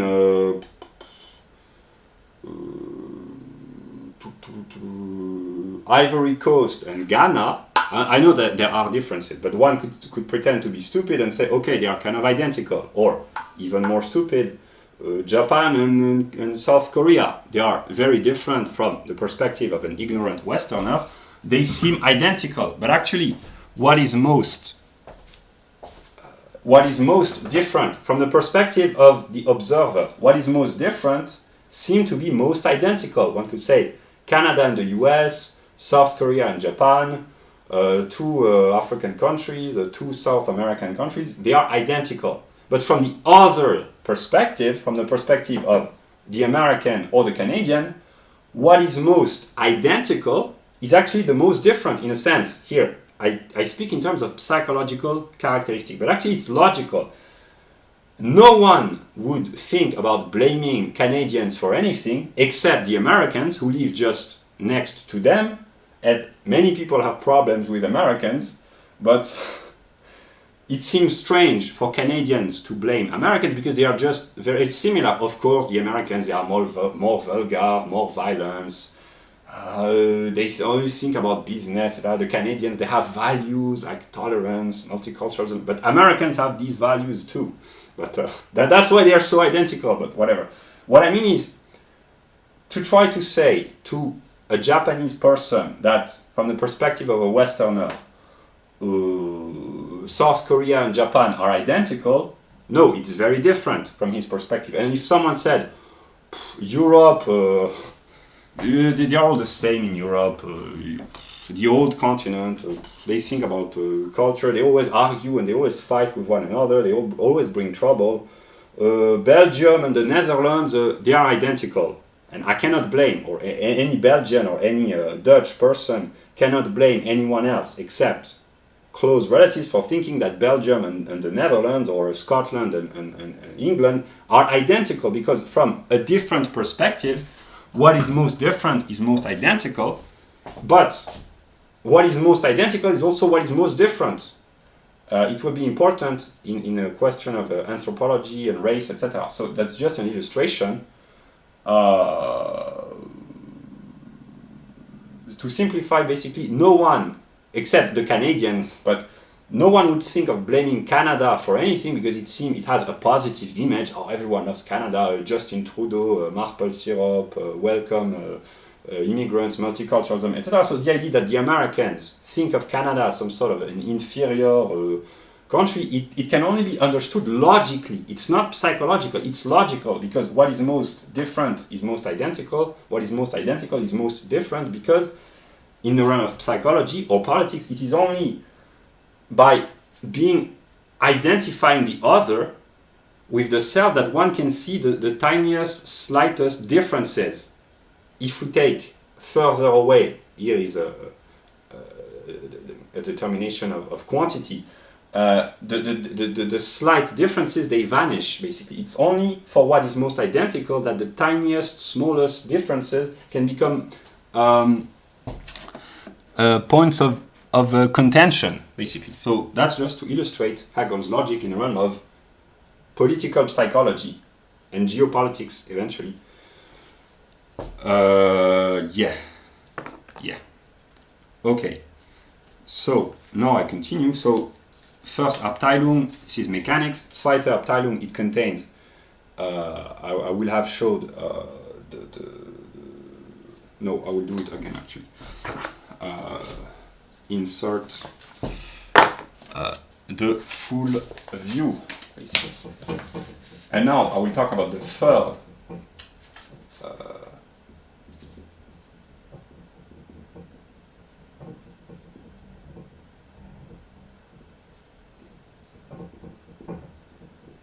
That's why racism, in case it isn't clear, in the sense of stupid racism, to say, oh, the Asians, they're all the same, these white people, they're all the same, Africans, they're all the same.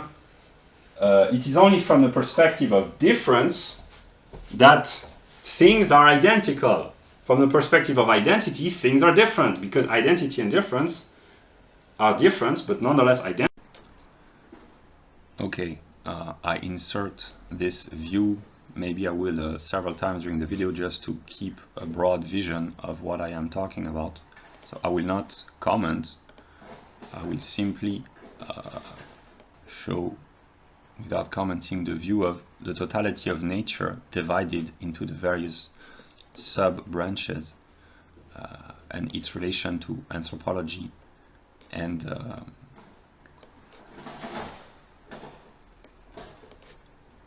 objektiver Geist, the realm of institution and society.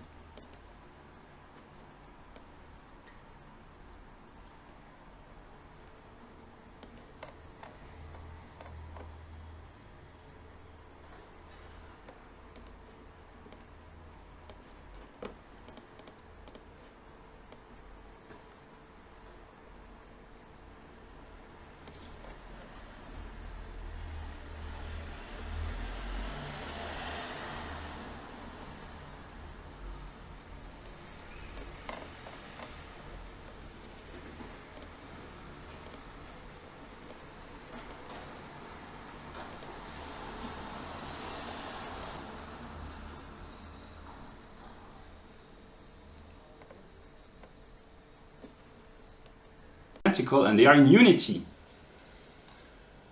Yeah. Okay, so now we'll talk about the third Abteilung, organische Physik. Basically, here I simplify to the utmost, but basically, the Earth is a living totality, a living whole, that which the ecologists call Gaia, sometimes. And here I put a list of names, footnotes to Plato. He has a panpsychist view. He's the philosophical, serious aspect of ecology in a way, in the sense that he really thinks things through. So, yeah.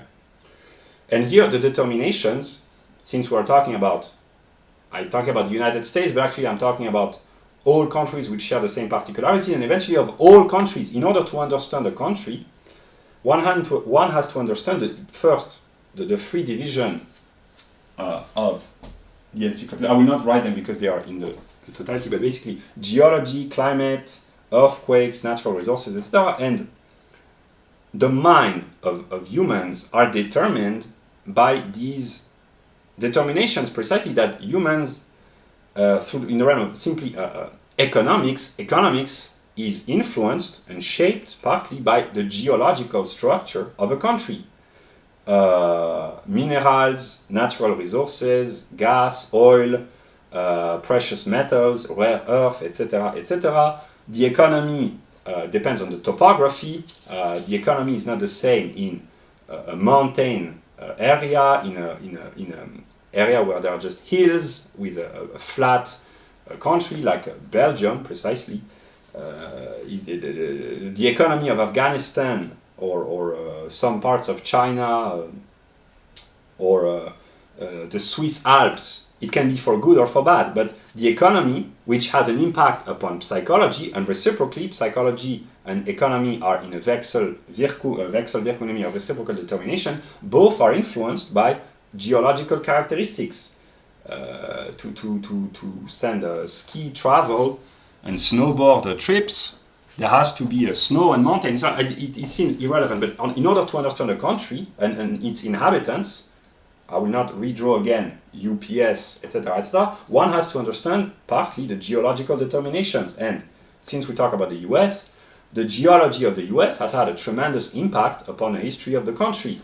Fertile, the westward expansion was the search for fertile soils. And I know that the agriculture of the US, but it's just a singular example, it's true for every country, is shaped and structured by the geological determination in the north versus in the south, etc., depending on the quality of the soil.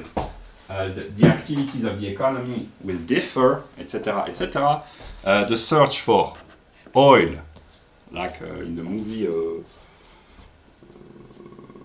There Will Be Blood, yeah. The search for gold, the rush towards the west, to California, the grapes of Wrath, John Steinbeck, etc. They were not searching for gold, but for jobs in manufacturing fruits and picking up fruits. But basically, the history of 19th century America is shaped by the geological structure of America. It's just an example, but it works for every country. Oil, gas, etc., etc. It plays an important role in modern and actually geopolitics ever since the dawn of historical time. Geopolitics is strongly determined by geology, the search for precious resources. Earthquakes, here we could talk about the example of a country like Japan or California. The structure of the buildings, the mentality of the people is determined by the stability or restlessness of the soil. The buildings are built differently, etc., etc. These are just examples. The climate, of course, the mood of people, their behavior, it has, on a long time scale, climate impacts the wildlife and the evolutionary development of people from an evolutionary perspective, namely the color of the skin, the features of the bodies are racially, anthropologically determined, which in the long run is a determination of the climate, the food, the reproductive strategies, etc., etc. But even in the short term, this is the story of the theory of classical thinker before the advent of modern biology, namely that in northern climate, people work harder. In southern climate, that's the story, they tend to be more lazy. That was one explanation used by people like Montesquieu and many authors, namely the theory of the climate, namely that the climatic determinations of a country have an influence upon the economic, cultural life of its people.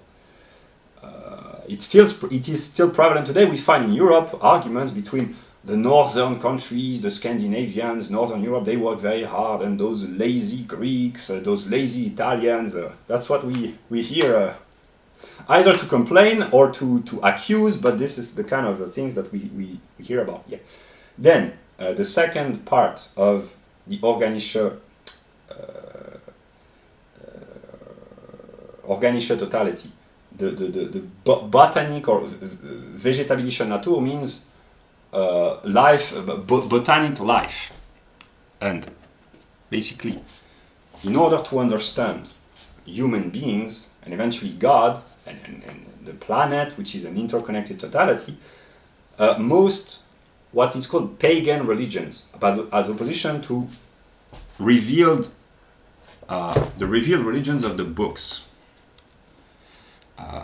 The native faith of Native Americans, Native Indians, they call this. I know the joke about Zizek, it's a praise to white man's stupidity, not a praise, it's an homage to white man's stupidity, because those silly white people, they thought they arrived in India, or actually they had arrived in America, or whatever. Here, I take examples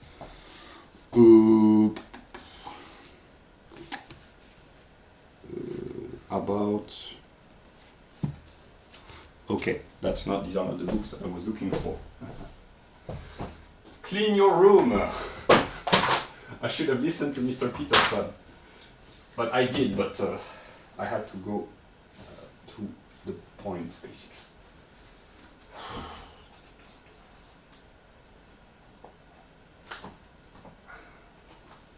Yeah. No.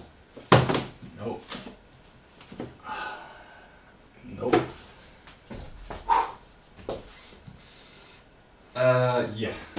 That's it. Well, maybe I will edit this part, but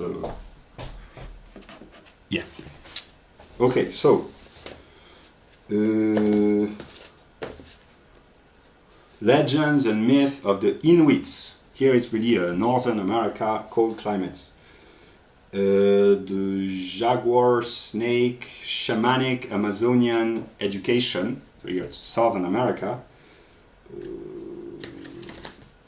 Indian earth, spirituality, legend, and prophecies of the Amerindian prophecies. Shamanism in Siberia. I owe this book to Caroline. I do not talk about the Maya, the Aztec. These are really the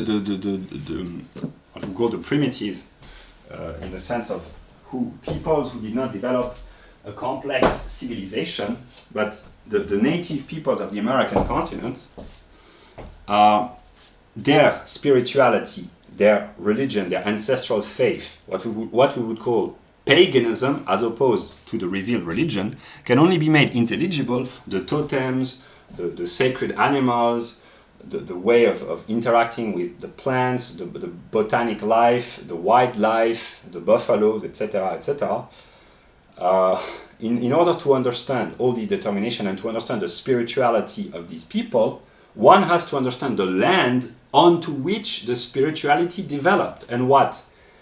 Anti-Abrahamic people who don't like the Bible, the Quran, or the Torah, namely the revealed religion, what they don't like is that these are abstract religion in the sense that they are universal, they are supposed to be valid and to be able to convert any potential followers, whereas the native faith, the pagan religions, are rooted in the soil, in the land, and they promote, it's not that they promote, because precisely they are not proselytizing. They are not trying to convert people. They are an organic manifestation of an aspect of Gaia, namely the totality of the earth, spontaneously emerging out of itself and reflecting upon itself through the mediation of humans. That would be a panpsychist, cosmotheist view.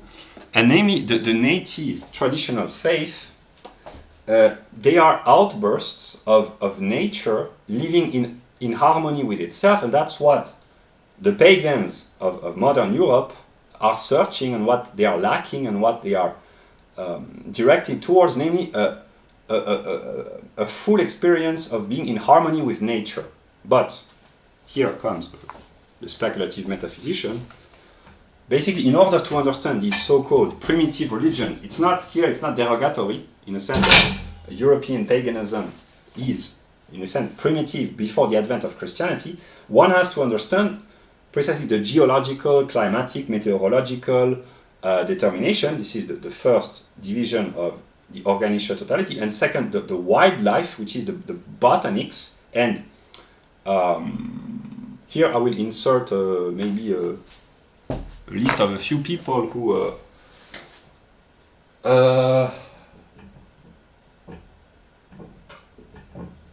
might recognize themselves, or people might recognize them if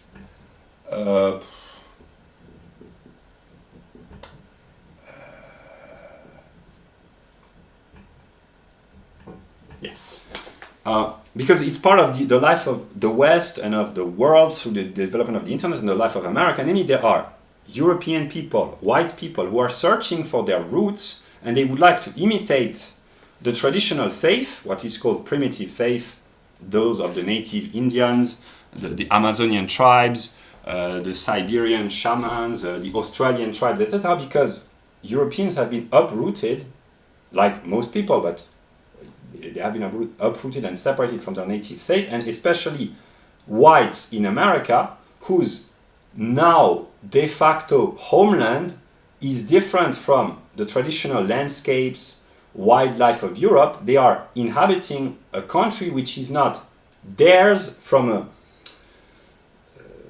one might say, for one minute, it's not theirs because economically it belongs to the Chinese or to the you-know-who's, as they call this. No, but it does not belong to them. Morally, economically, it does not belong. But actually what I mean is that some people think it does not belong to whites because the natural environment is not the environment in which whites are supposed to feel at home. This would be rather the climates of Northern Europe. But the reverse is also true, namely the Africans present on European soil or even on American soil, they can belong through the mediation of objective or Geist. And here I will illustrate, which is the realm of law, legislation, precisely because legislation, morality, law, Sittlichkeit, these are determinations of the mind in a way. It's the pure universality, whereas the determinations of anthropology and psychology, they are still rooted in nature, so they are still biologically determined. So that's why, in order to make society function, there has to be an elevation to the level of universality where the singular and particular differences can be, if not erased, at least negated peacefully to try to limit the conflicts. But basically what has been happening in the spiritual life of the West and the whole world is that mostly whites are searching for a native faith, but it has to be connected. This is the logical unfolding. I improvise, but I try to be structured and rigorous nonetheless. I do my best. Namely, the traditional faith, the people are connected with what they call nature. Namely, it means that anthropology, geology, botanics, climate, organic collective life, harmony with the organic community, in harmony with the knowledge of the environment. Namely, it's typical of white leftists, but white leftists are or white people in general, but mostly white leftists, they are amazed and they find wonderful, the knowledge of the primitive people. They can collect the herbs and the plants, and they know the names of all the animals, and they can find their path in a very difficult, in a very hostile forest. They know how to follow the steps of the animals. They are wonderful, such a wealth of knowledge, which is true. It's true, because that is empirical knowledge. But the problem is that these white leftists, who admire and wonder at the wealth of knowledge of the primitive people, which is true, in the sense that these people, simply for a reason of biological Darwinian survival, if they hadn't gathered a tremendous amount of knowledge about their immediate environment, they would not have survived. It's simply a Darwinian selection. In this sense, Darwinian selection is dubious, but actually it can help explain a lot. So, maybe there's redemption for you, Mr. Dawkins. I love you, Mr. Dawkins. For now, partly. Maybe we can find a compromise together. I'm just kidding. Yeah, but what I mean seriously is that usually white leftists, they marvel at the incredible knowledge of the primitive people, which, being honest, it's true. Now, these people would not have survived if they hadn't been able to be intelligent in a different way. But the problem is that these white leftists, they are not willing to acknowledge that in the West, white people have a different forms of way of bringing forth knowledge, that which we call science, since the 17th century. And it's not typically white in the sense that anyone can do science, but here I will take the example of an Afro-American. I can be cunning for good sometimes. I can be kind of cunning, but hey. An African or anthropologically partly African person living in the United States doing universal science, which can be read by anyone who can read English and who can focus his attention. I mean, it's kind of complicated, but it can be understood. So that's what we would call Western science. But the white leftists, usually they admire the primitive, and even the white right-wingers in some pagan circles, they admire the way of accumulating knowledge by the primitive people. Here it's not derogatory. It can be, but here it's not derogatory. They admire the other, but they are not willing to acknowledge that what in the West is called science is tremendously accurate in terms of prediction, certainty, although it can be doubted, but it works both ways in a sense. Yeah. And finally, I will conclude for a few minutes about the third part, tierische Organismus, namely animal. Yeah, just one comment. In order to understand the native faith of the so-called primitive people, with the totems, the animals, the symbolism, the names, the rituals, etc., etc., the geological, in the sense of the encyclopedia, namely the determinations of the natural life, in order to understand their legends, their spirituality, etc. And we have the same, here I speak as a European, we have the same in Europe, in the sense that European mythology can only be properly understood if the context of the official landscapes and wildlife of Europe and determination of Europe. Here is the secret of the she-bear, which means the she-bear. The native faith, the reason why they seem to be folkloric in a bad sense, namely not really serious, is because it has to be recontextualized. Yeah, which means yeah, in order to understand a religion and the people and the interaction between both, there has to be all aspects of the organic totality taken into account. I will have inserted probably the view of the totality again. I will not comment each time, but simply I will just show for a few seconds. Each layer has to be understood at least broadly, and everything has to be reconstructed within the mind, so to speak. So now, the last part of the dritte Abteilung of the encyclopedia, tierische Organismus, which means basically zoology, in order to understand human beings and eventually God and a country, and they are all interconnected, one has to understand here the wildlife in the sense of the animals, not only the plants but also the animals, and also the evolutionary biological perspective, which is not strictly speaking true, but it helps, it enables to understand, and what the ecologists call the ecosystem, how a people is tied to the soil and the climate, and how a people is shaped and determined anatomically and physiologically, and this is the realm, zoology in a broader sense, where humans transition from their animal selves to their human self, which is thinking self and reflecting self, self-conscious self, so to speak. And this is where we transition from the philosophy of nature.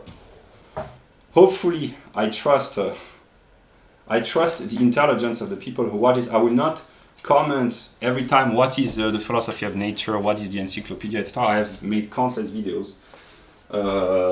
If people have the opportunity, they will watch them. How now we transition between the realm of the third moment of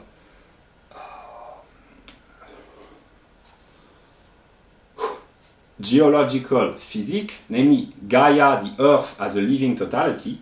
The tierische Organismus, the zoological organism, is the transition between animals and human animals, which is subjektiver Geist, first part anthropology. If people watch this, so conservatives, we knew our bias were proven correct. Conservatives really are animals. That's not what I meant. But basically, males, these are okay. No, seriously. Yeah, racism precisely is a biological impulse which has not yet been controlled and subsumed under the order and the will of the universe, which is law. That's why it's problematic. But yeah, just to illustrate, the transition between zoology in the broadest sense and the first moment of the Philosophie des Geistes, the philosophy of Geist, is precisely the transition between both, which is subjektiver Geist. And here,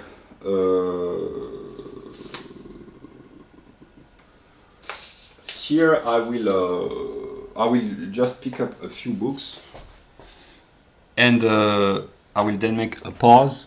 The video is supposed to be at least a few hours long, because I need just to sleep for at least a couple of hours, or maybe to rest a little bit. But yeah, hopefully I can still talk while here.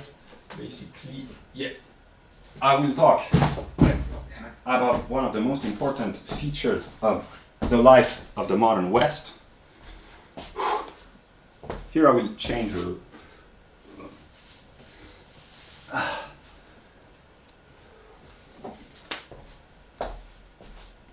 I will not wear t-shirts because I'm talking about nature precisely. Yeah. I will talk about Spinoza, a Jewish thinker, very intelligent. I will not comment, but basically he says, actually I will comment just a few passages because I know them very well.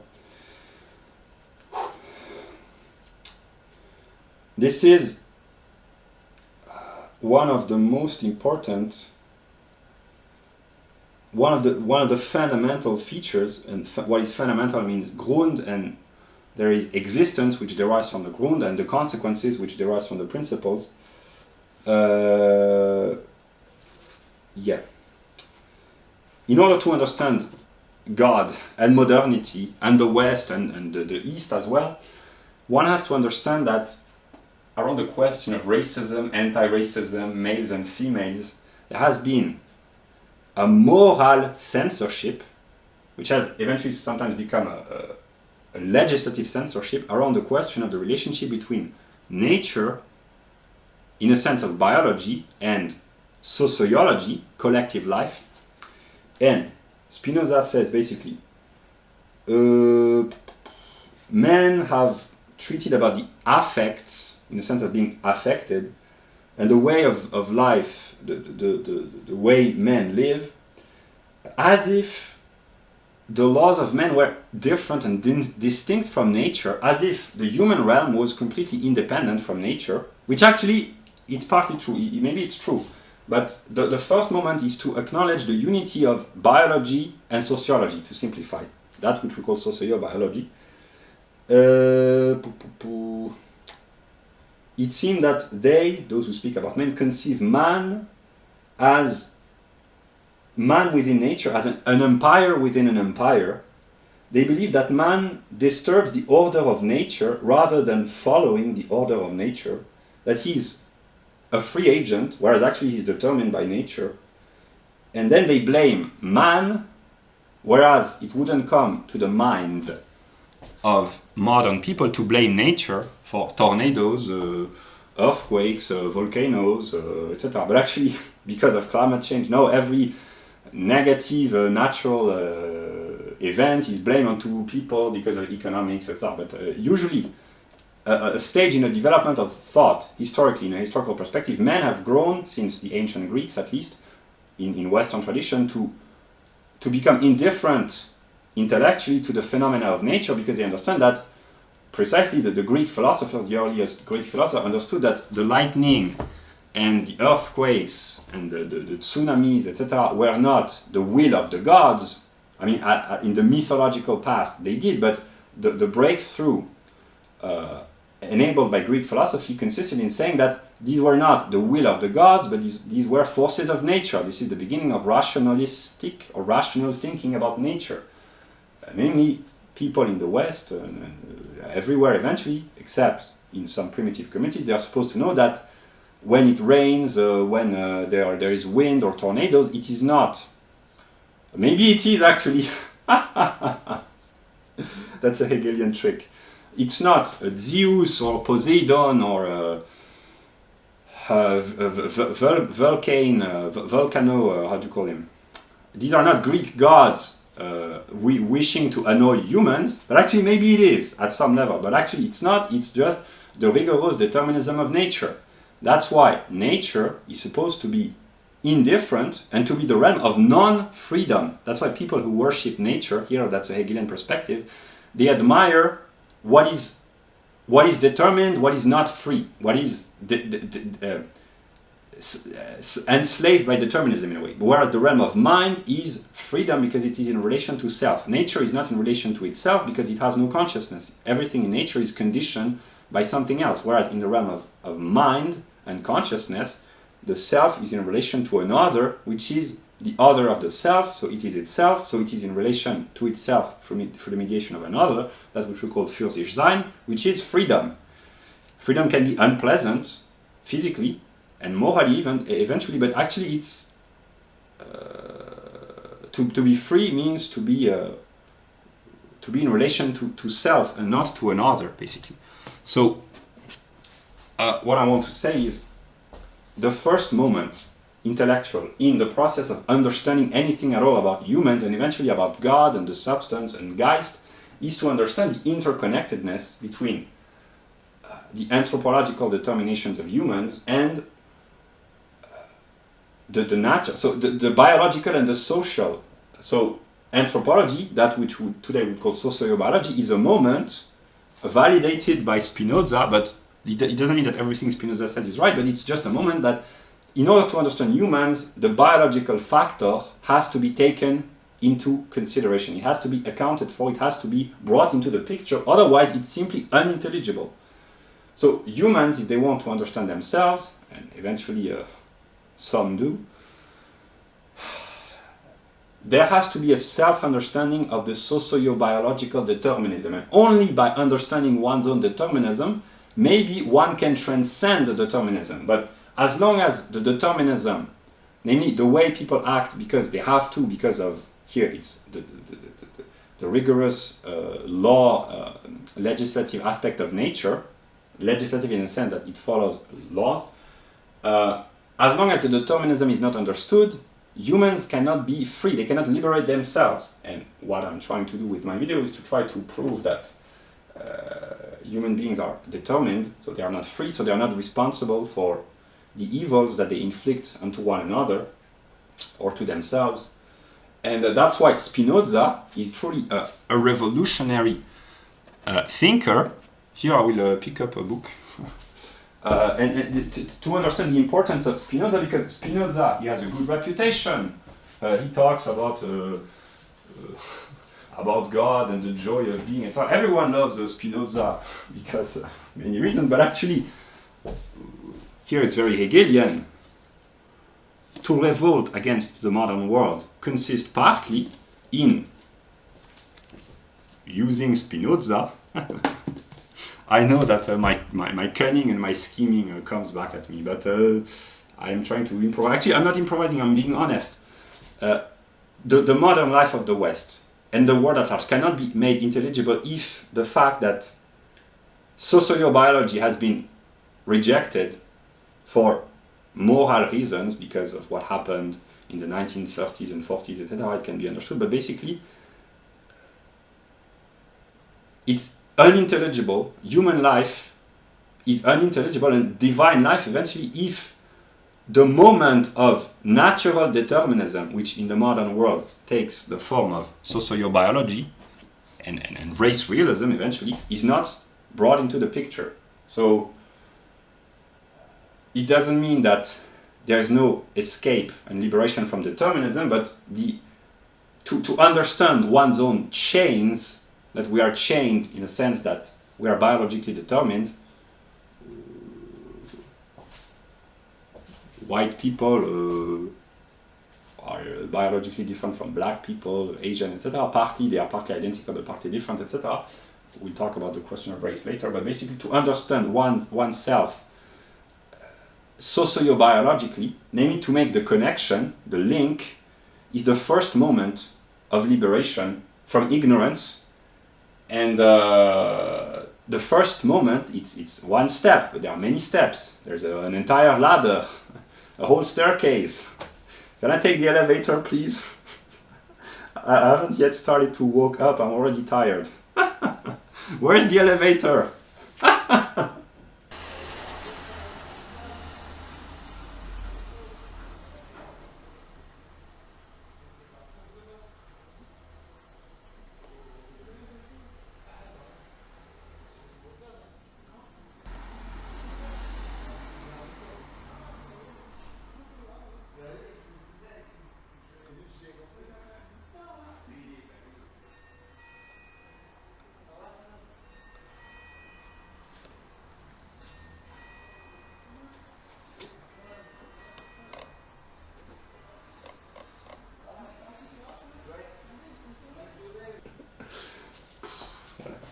So basically, Spinoza is an important moment, and if Spinoza could speak, he said, I knew this because I understood determinism, but actually the purpose is to go beyond Spinoza, but it has to be incorporated within the process. And natural determinism, the idea that man is not an empire within an empire, is a moment in the development of Geist. Here Hegel knew this, and I know I don't need to read the full description. I know that Hegel was right on this one, namely that he says somewhere, I don't even need to quote, I've read so much of Hegel. Being a Spinozian is the first moment of being a philosopher, basically. So the elevation of the mind and the soul towards Geist, although at this moment it's already Geist an sich, but towards spirit, here the distinction is important, the Spinozian moment has to be incorporated in order to be transcended. Hopefully I will have made this clear at the beginning in the introduction about Fichte.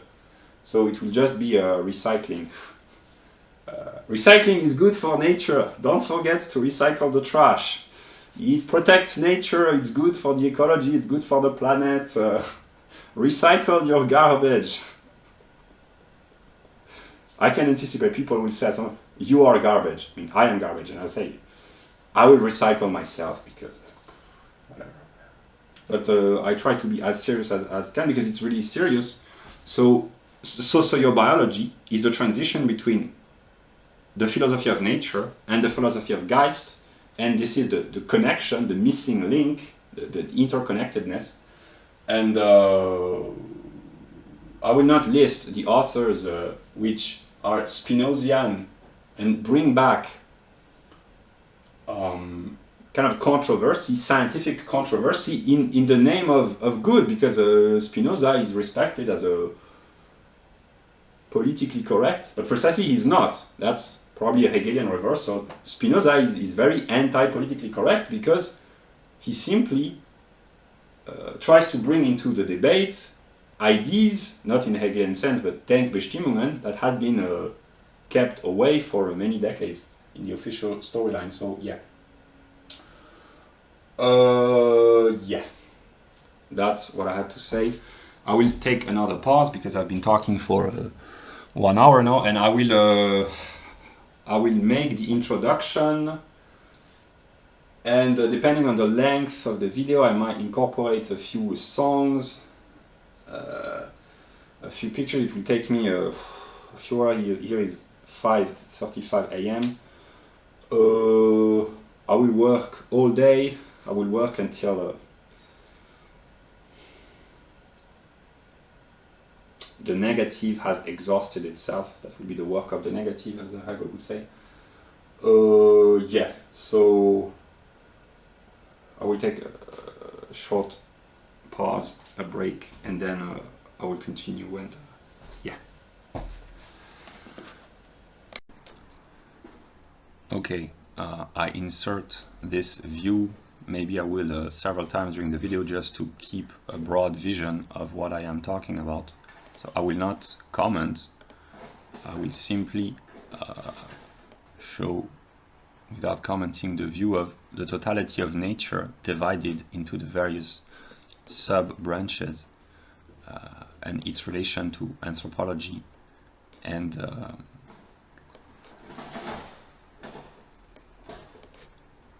objectiver Geist, the realm of institution and society.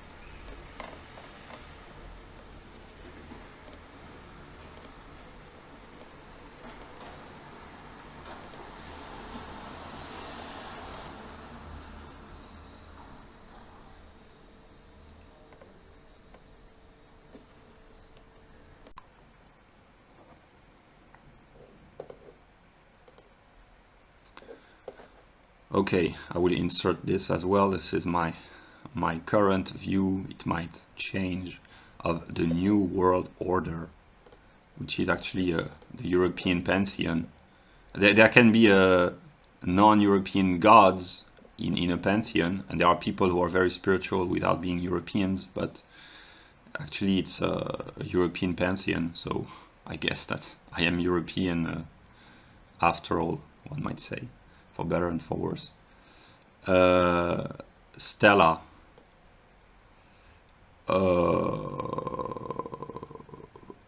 I will hurt you, you will hurt me back.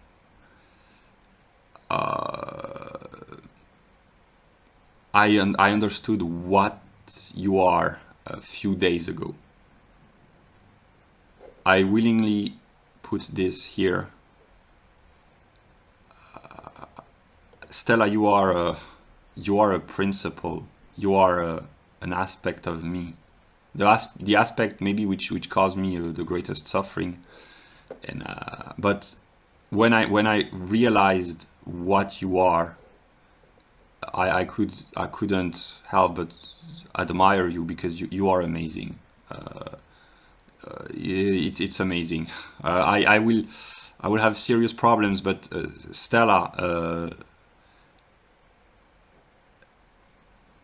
I will speak the truth calmly. Our story is amazing because actually you are the one that I love, and you take forms and shapes and disguise, and it's amazing. I may complain bitterly, but and I will hurt you empirically, and you can hurt me back empirically, because some of the songs that I have associated with you, people will see the lyrics in some of these songs. Yeah, but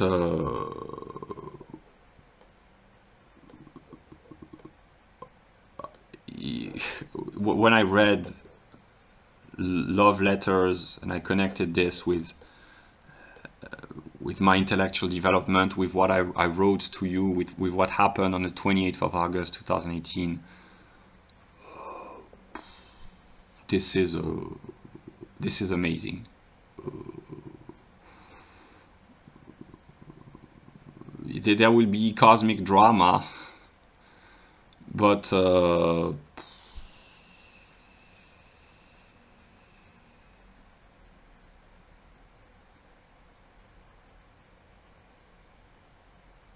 yeah, but if I can be honest, what I understand about you as a principle, empirically, we will not be together because, but as a principle, you are simply amazing.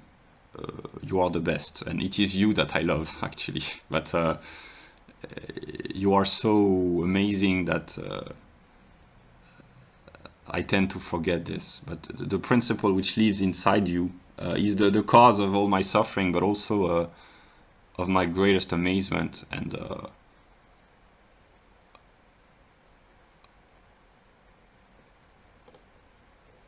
this is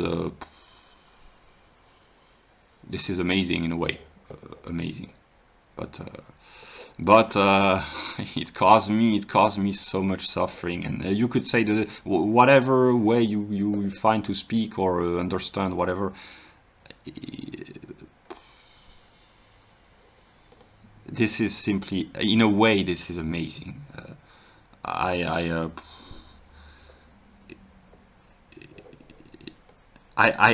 have loved you as a principle through someone else, and this is this someone else that I love, but what lives inside is you actually as a principle. It's amazing. I will suffer because of you, and you will suffer because of me, and that's the tragedy and the pain. But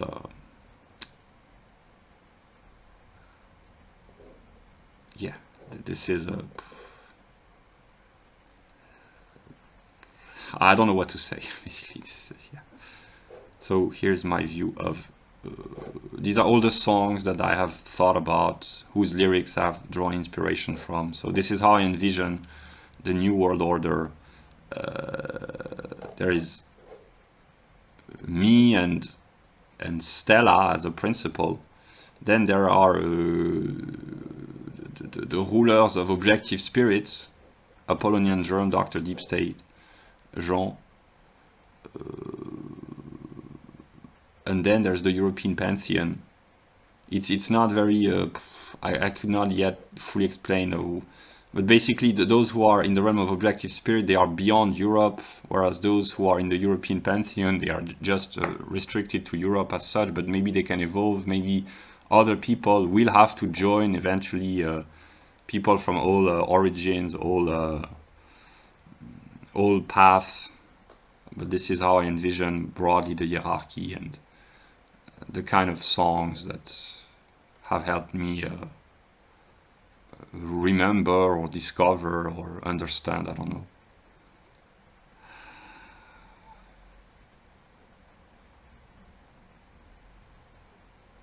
And hopefully I don't have to explain to to the people on this list. I mean, those in the lower echelons, I don't really know them a lot. I've just discovered that they are spiritually inspired by the European tradition, one might say.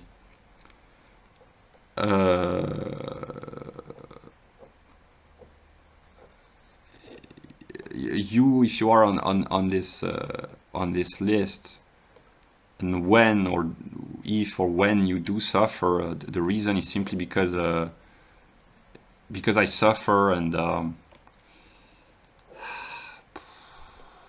it's difficult. It's difficult. The way I envision things, but maybe I'm deluding myself, but actually we have to sacrifice ourselves in order to win, basically. Because I have to sacrifice myself in order to win, and yeah, so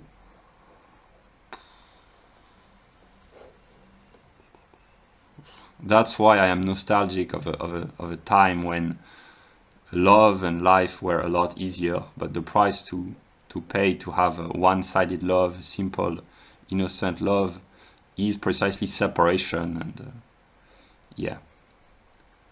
So here are songs variously classified that I might use as long as I can speak. If not, others will understand that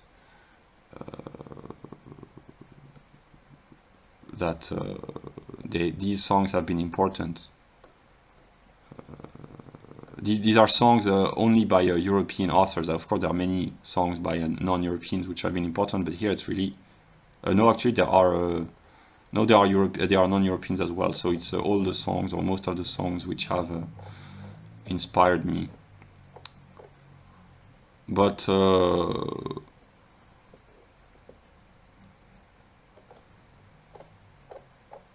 will just conclude by saying that I associate my happiest memory with what I call Europe, and eventually with Germany as well. And that's probably where my love for Europe comes from. Maybe it's the opposite. I don't know. The opposites are one, but basically, now it should be clear. But Europeans, there's a lot of problem with Europeans, but in music, cinema, culture, the culture produced by white people who don't even know that they are Europeans is universal, and people who might have problems with Europe or with whites, politically, geopolitically, historically, etc., they nonetheless appreciate what could be said our music as Europeans, precisely because it goes beyond the particularity, because it is universal. This was the idea, basically, that we cannot win by dominating others. We can win by proving that, in spite of all the suffering that we might bring to others, we can also bring them joy and knowledge in a good sense. And yeah, because honestly, I discovered these artists over the past few months, and they are amazing, and they are European. It doesn't mean that non-European cannot be amazing, but most amazing artists, they happen to be crazy, to be Europeans. So it's not very clear yet, but simply I love Europe and Germany because of my teenage romance, basically. Or maybe I love my teenage romance because of Germany. I don't know. But basically, I suffer from many contradictions. One way of trying to solve the contradiction is simply to acknowledge that some of the greatest artists alive, in a way, God as a musician and the female God as a musician, they are European, and their soul is European, and their twisted aspects, they are European or German, but they are universal, and then they suffer, but they are dark, as German and European romanticism is, but they are amazing nonetheless. They are simply divine. So yeah, I have discovered a world. I don't really understand. I've been thrown into the world. I have made discoveries about myself, about the world. It has gone very fast. 4 years ago, 6 years ago, I was completely ignorant. Now I'm realizing that I am God. And also the negative, it goes way too fast in a way, but it's in a way it's so ludicrous. In another way, it's amazing. It's maybe it's divine. I don't know what to say. Maybe I should. Zizek was right. Hegel is an alien. Maybe I'm an alien.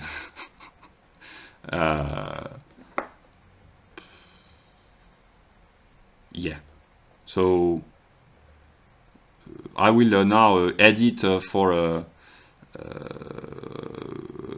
few time, and then I will work, keep producing videos. I will improvise.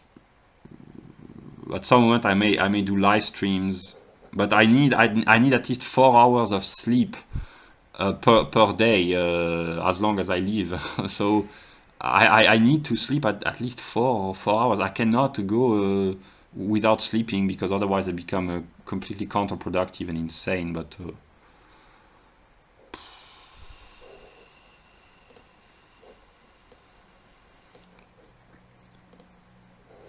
I will conclude by saying I can think of myself as being the cause of evil, although I might be surprised by the quantity and the intensity, in a bad sense, of my evil. But I never really thought of myself as having created anything except negative experiences, and except Stella, not as a negative experience, but as an other, and maybe Lady Gaga. But if I have created all this in spite of the negativity, well, maybe I will find redemption and peace, because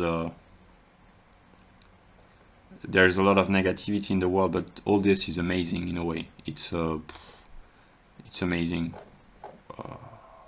As Kanye West said, it's amazing. I will show the board in which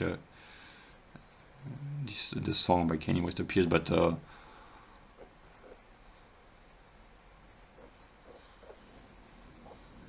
yeah, this is a very strange, difficult, but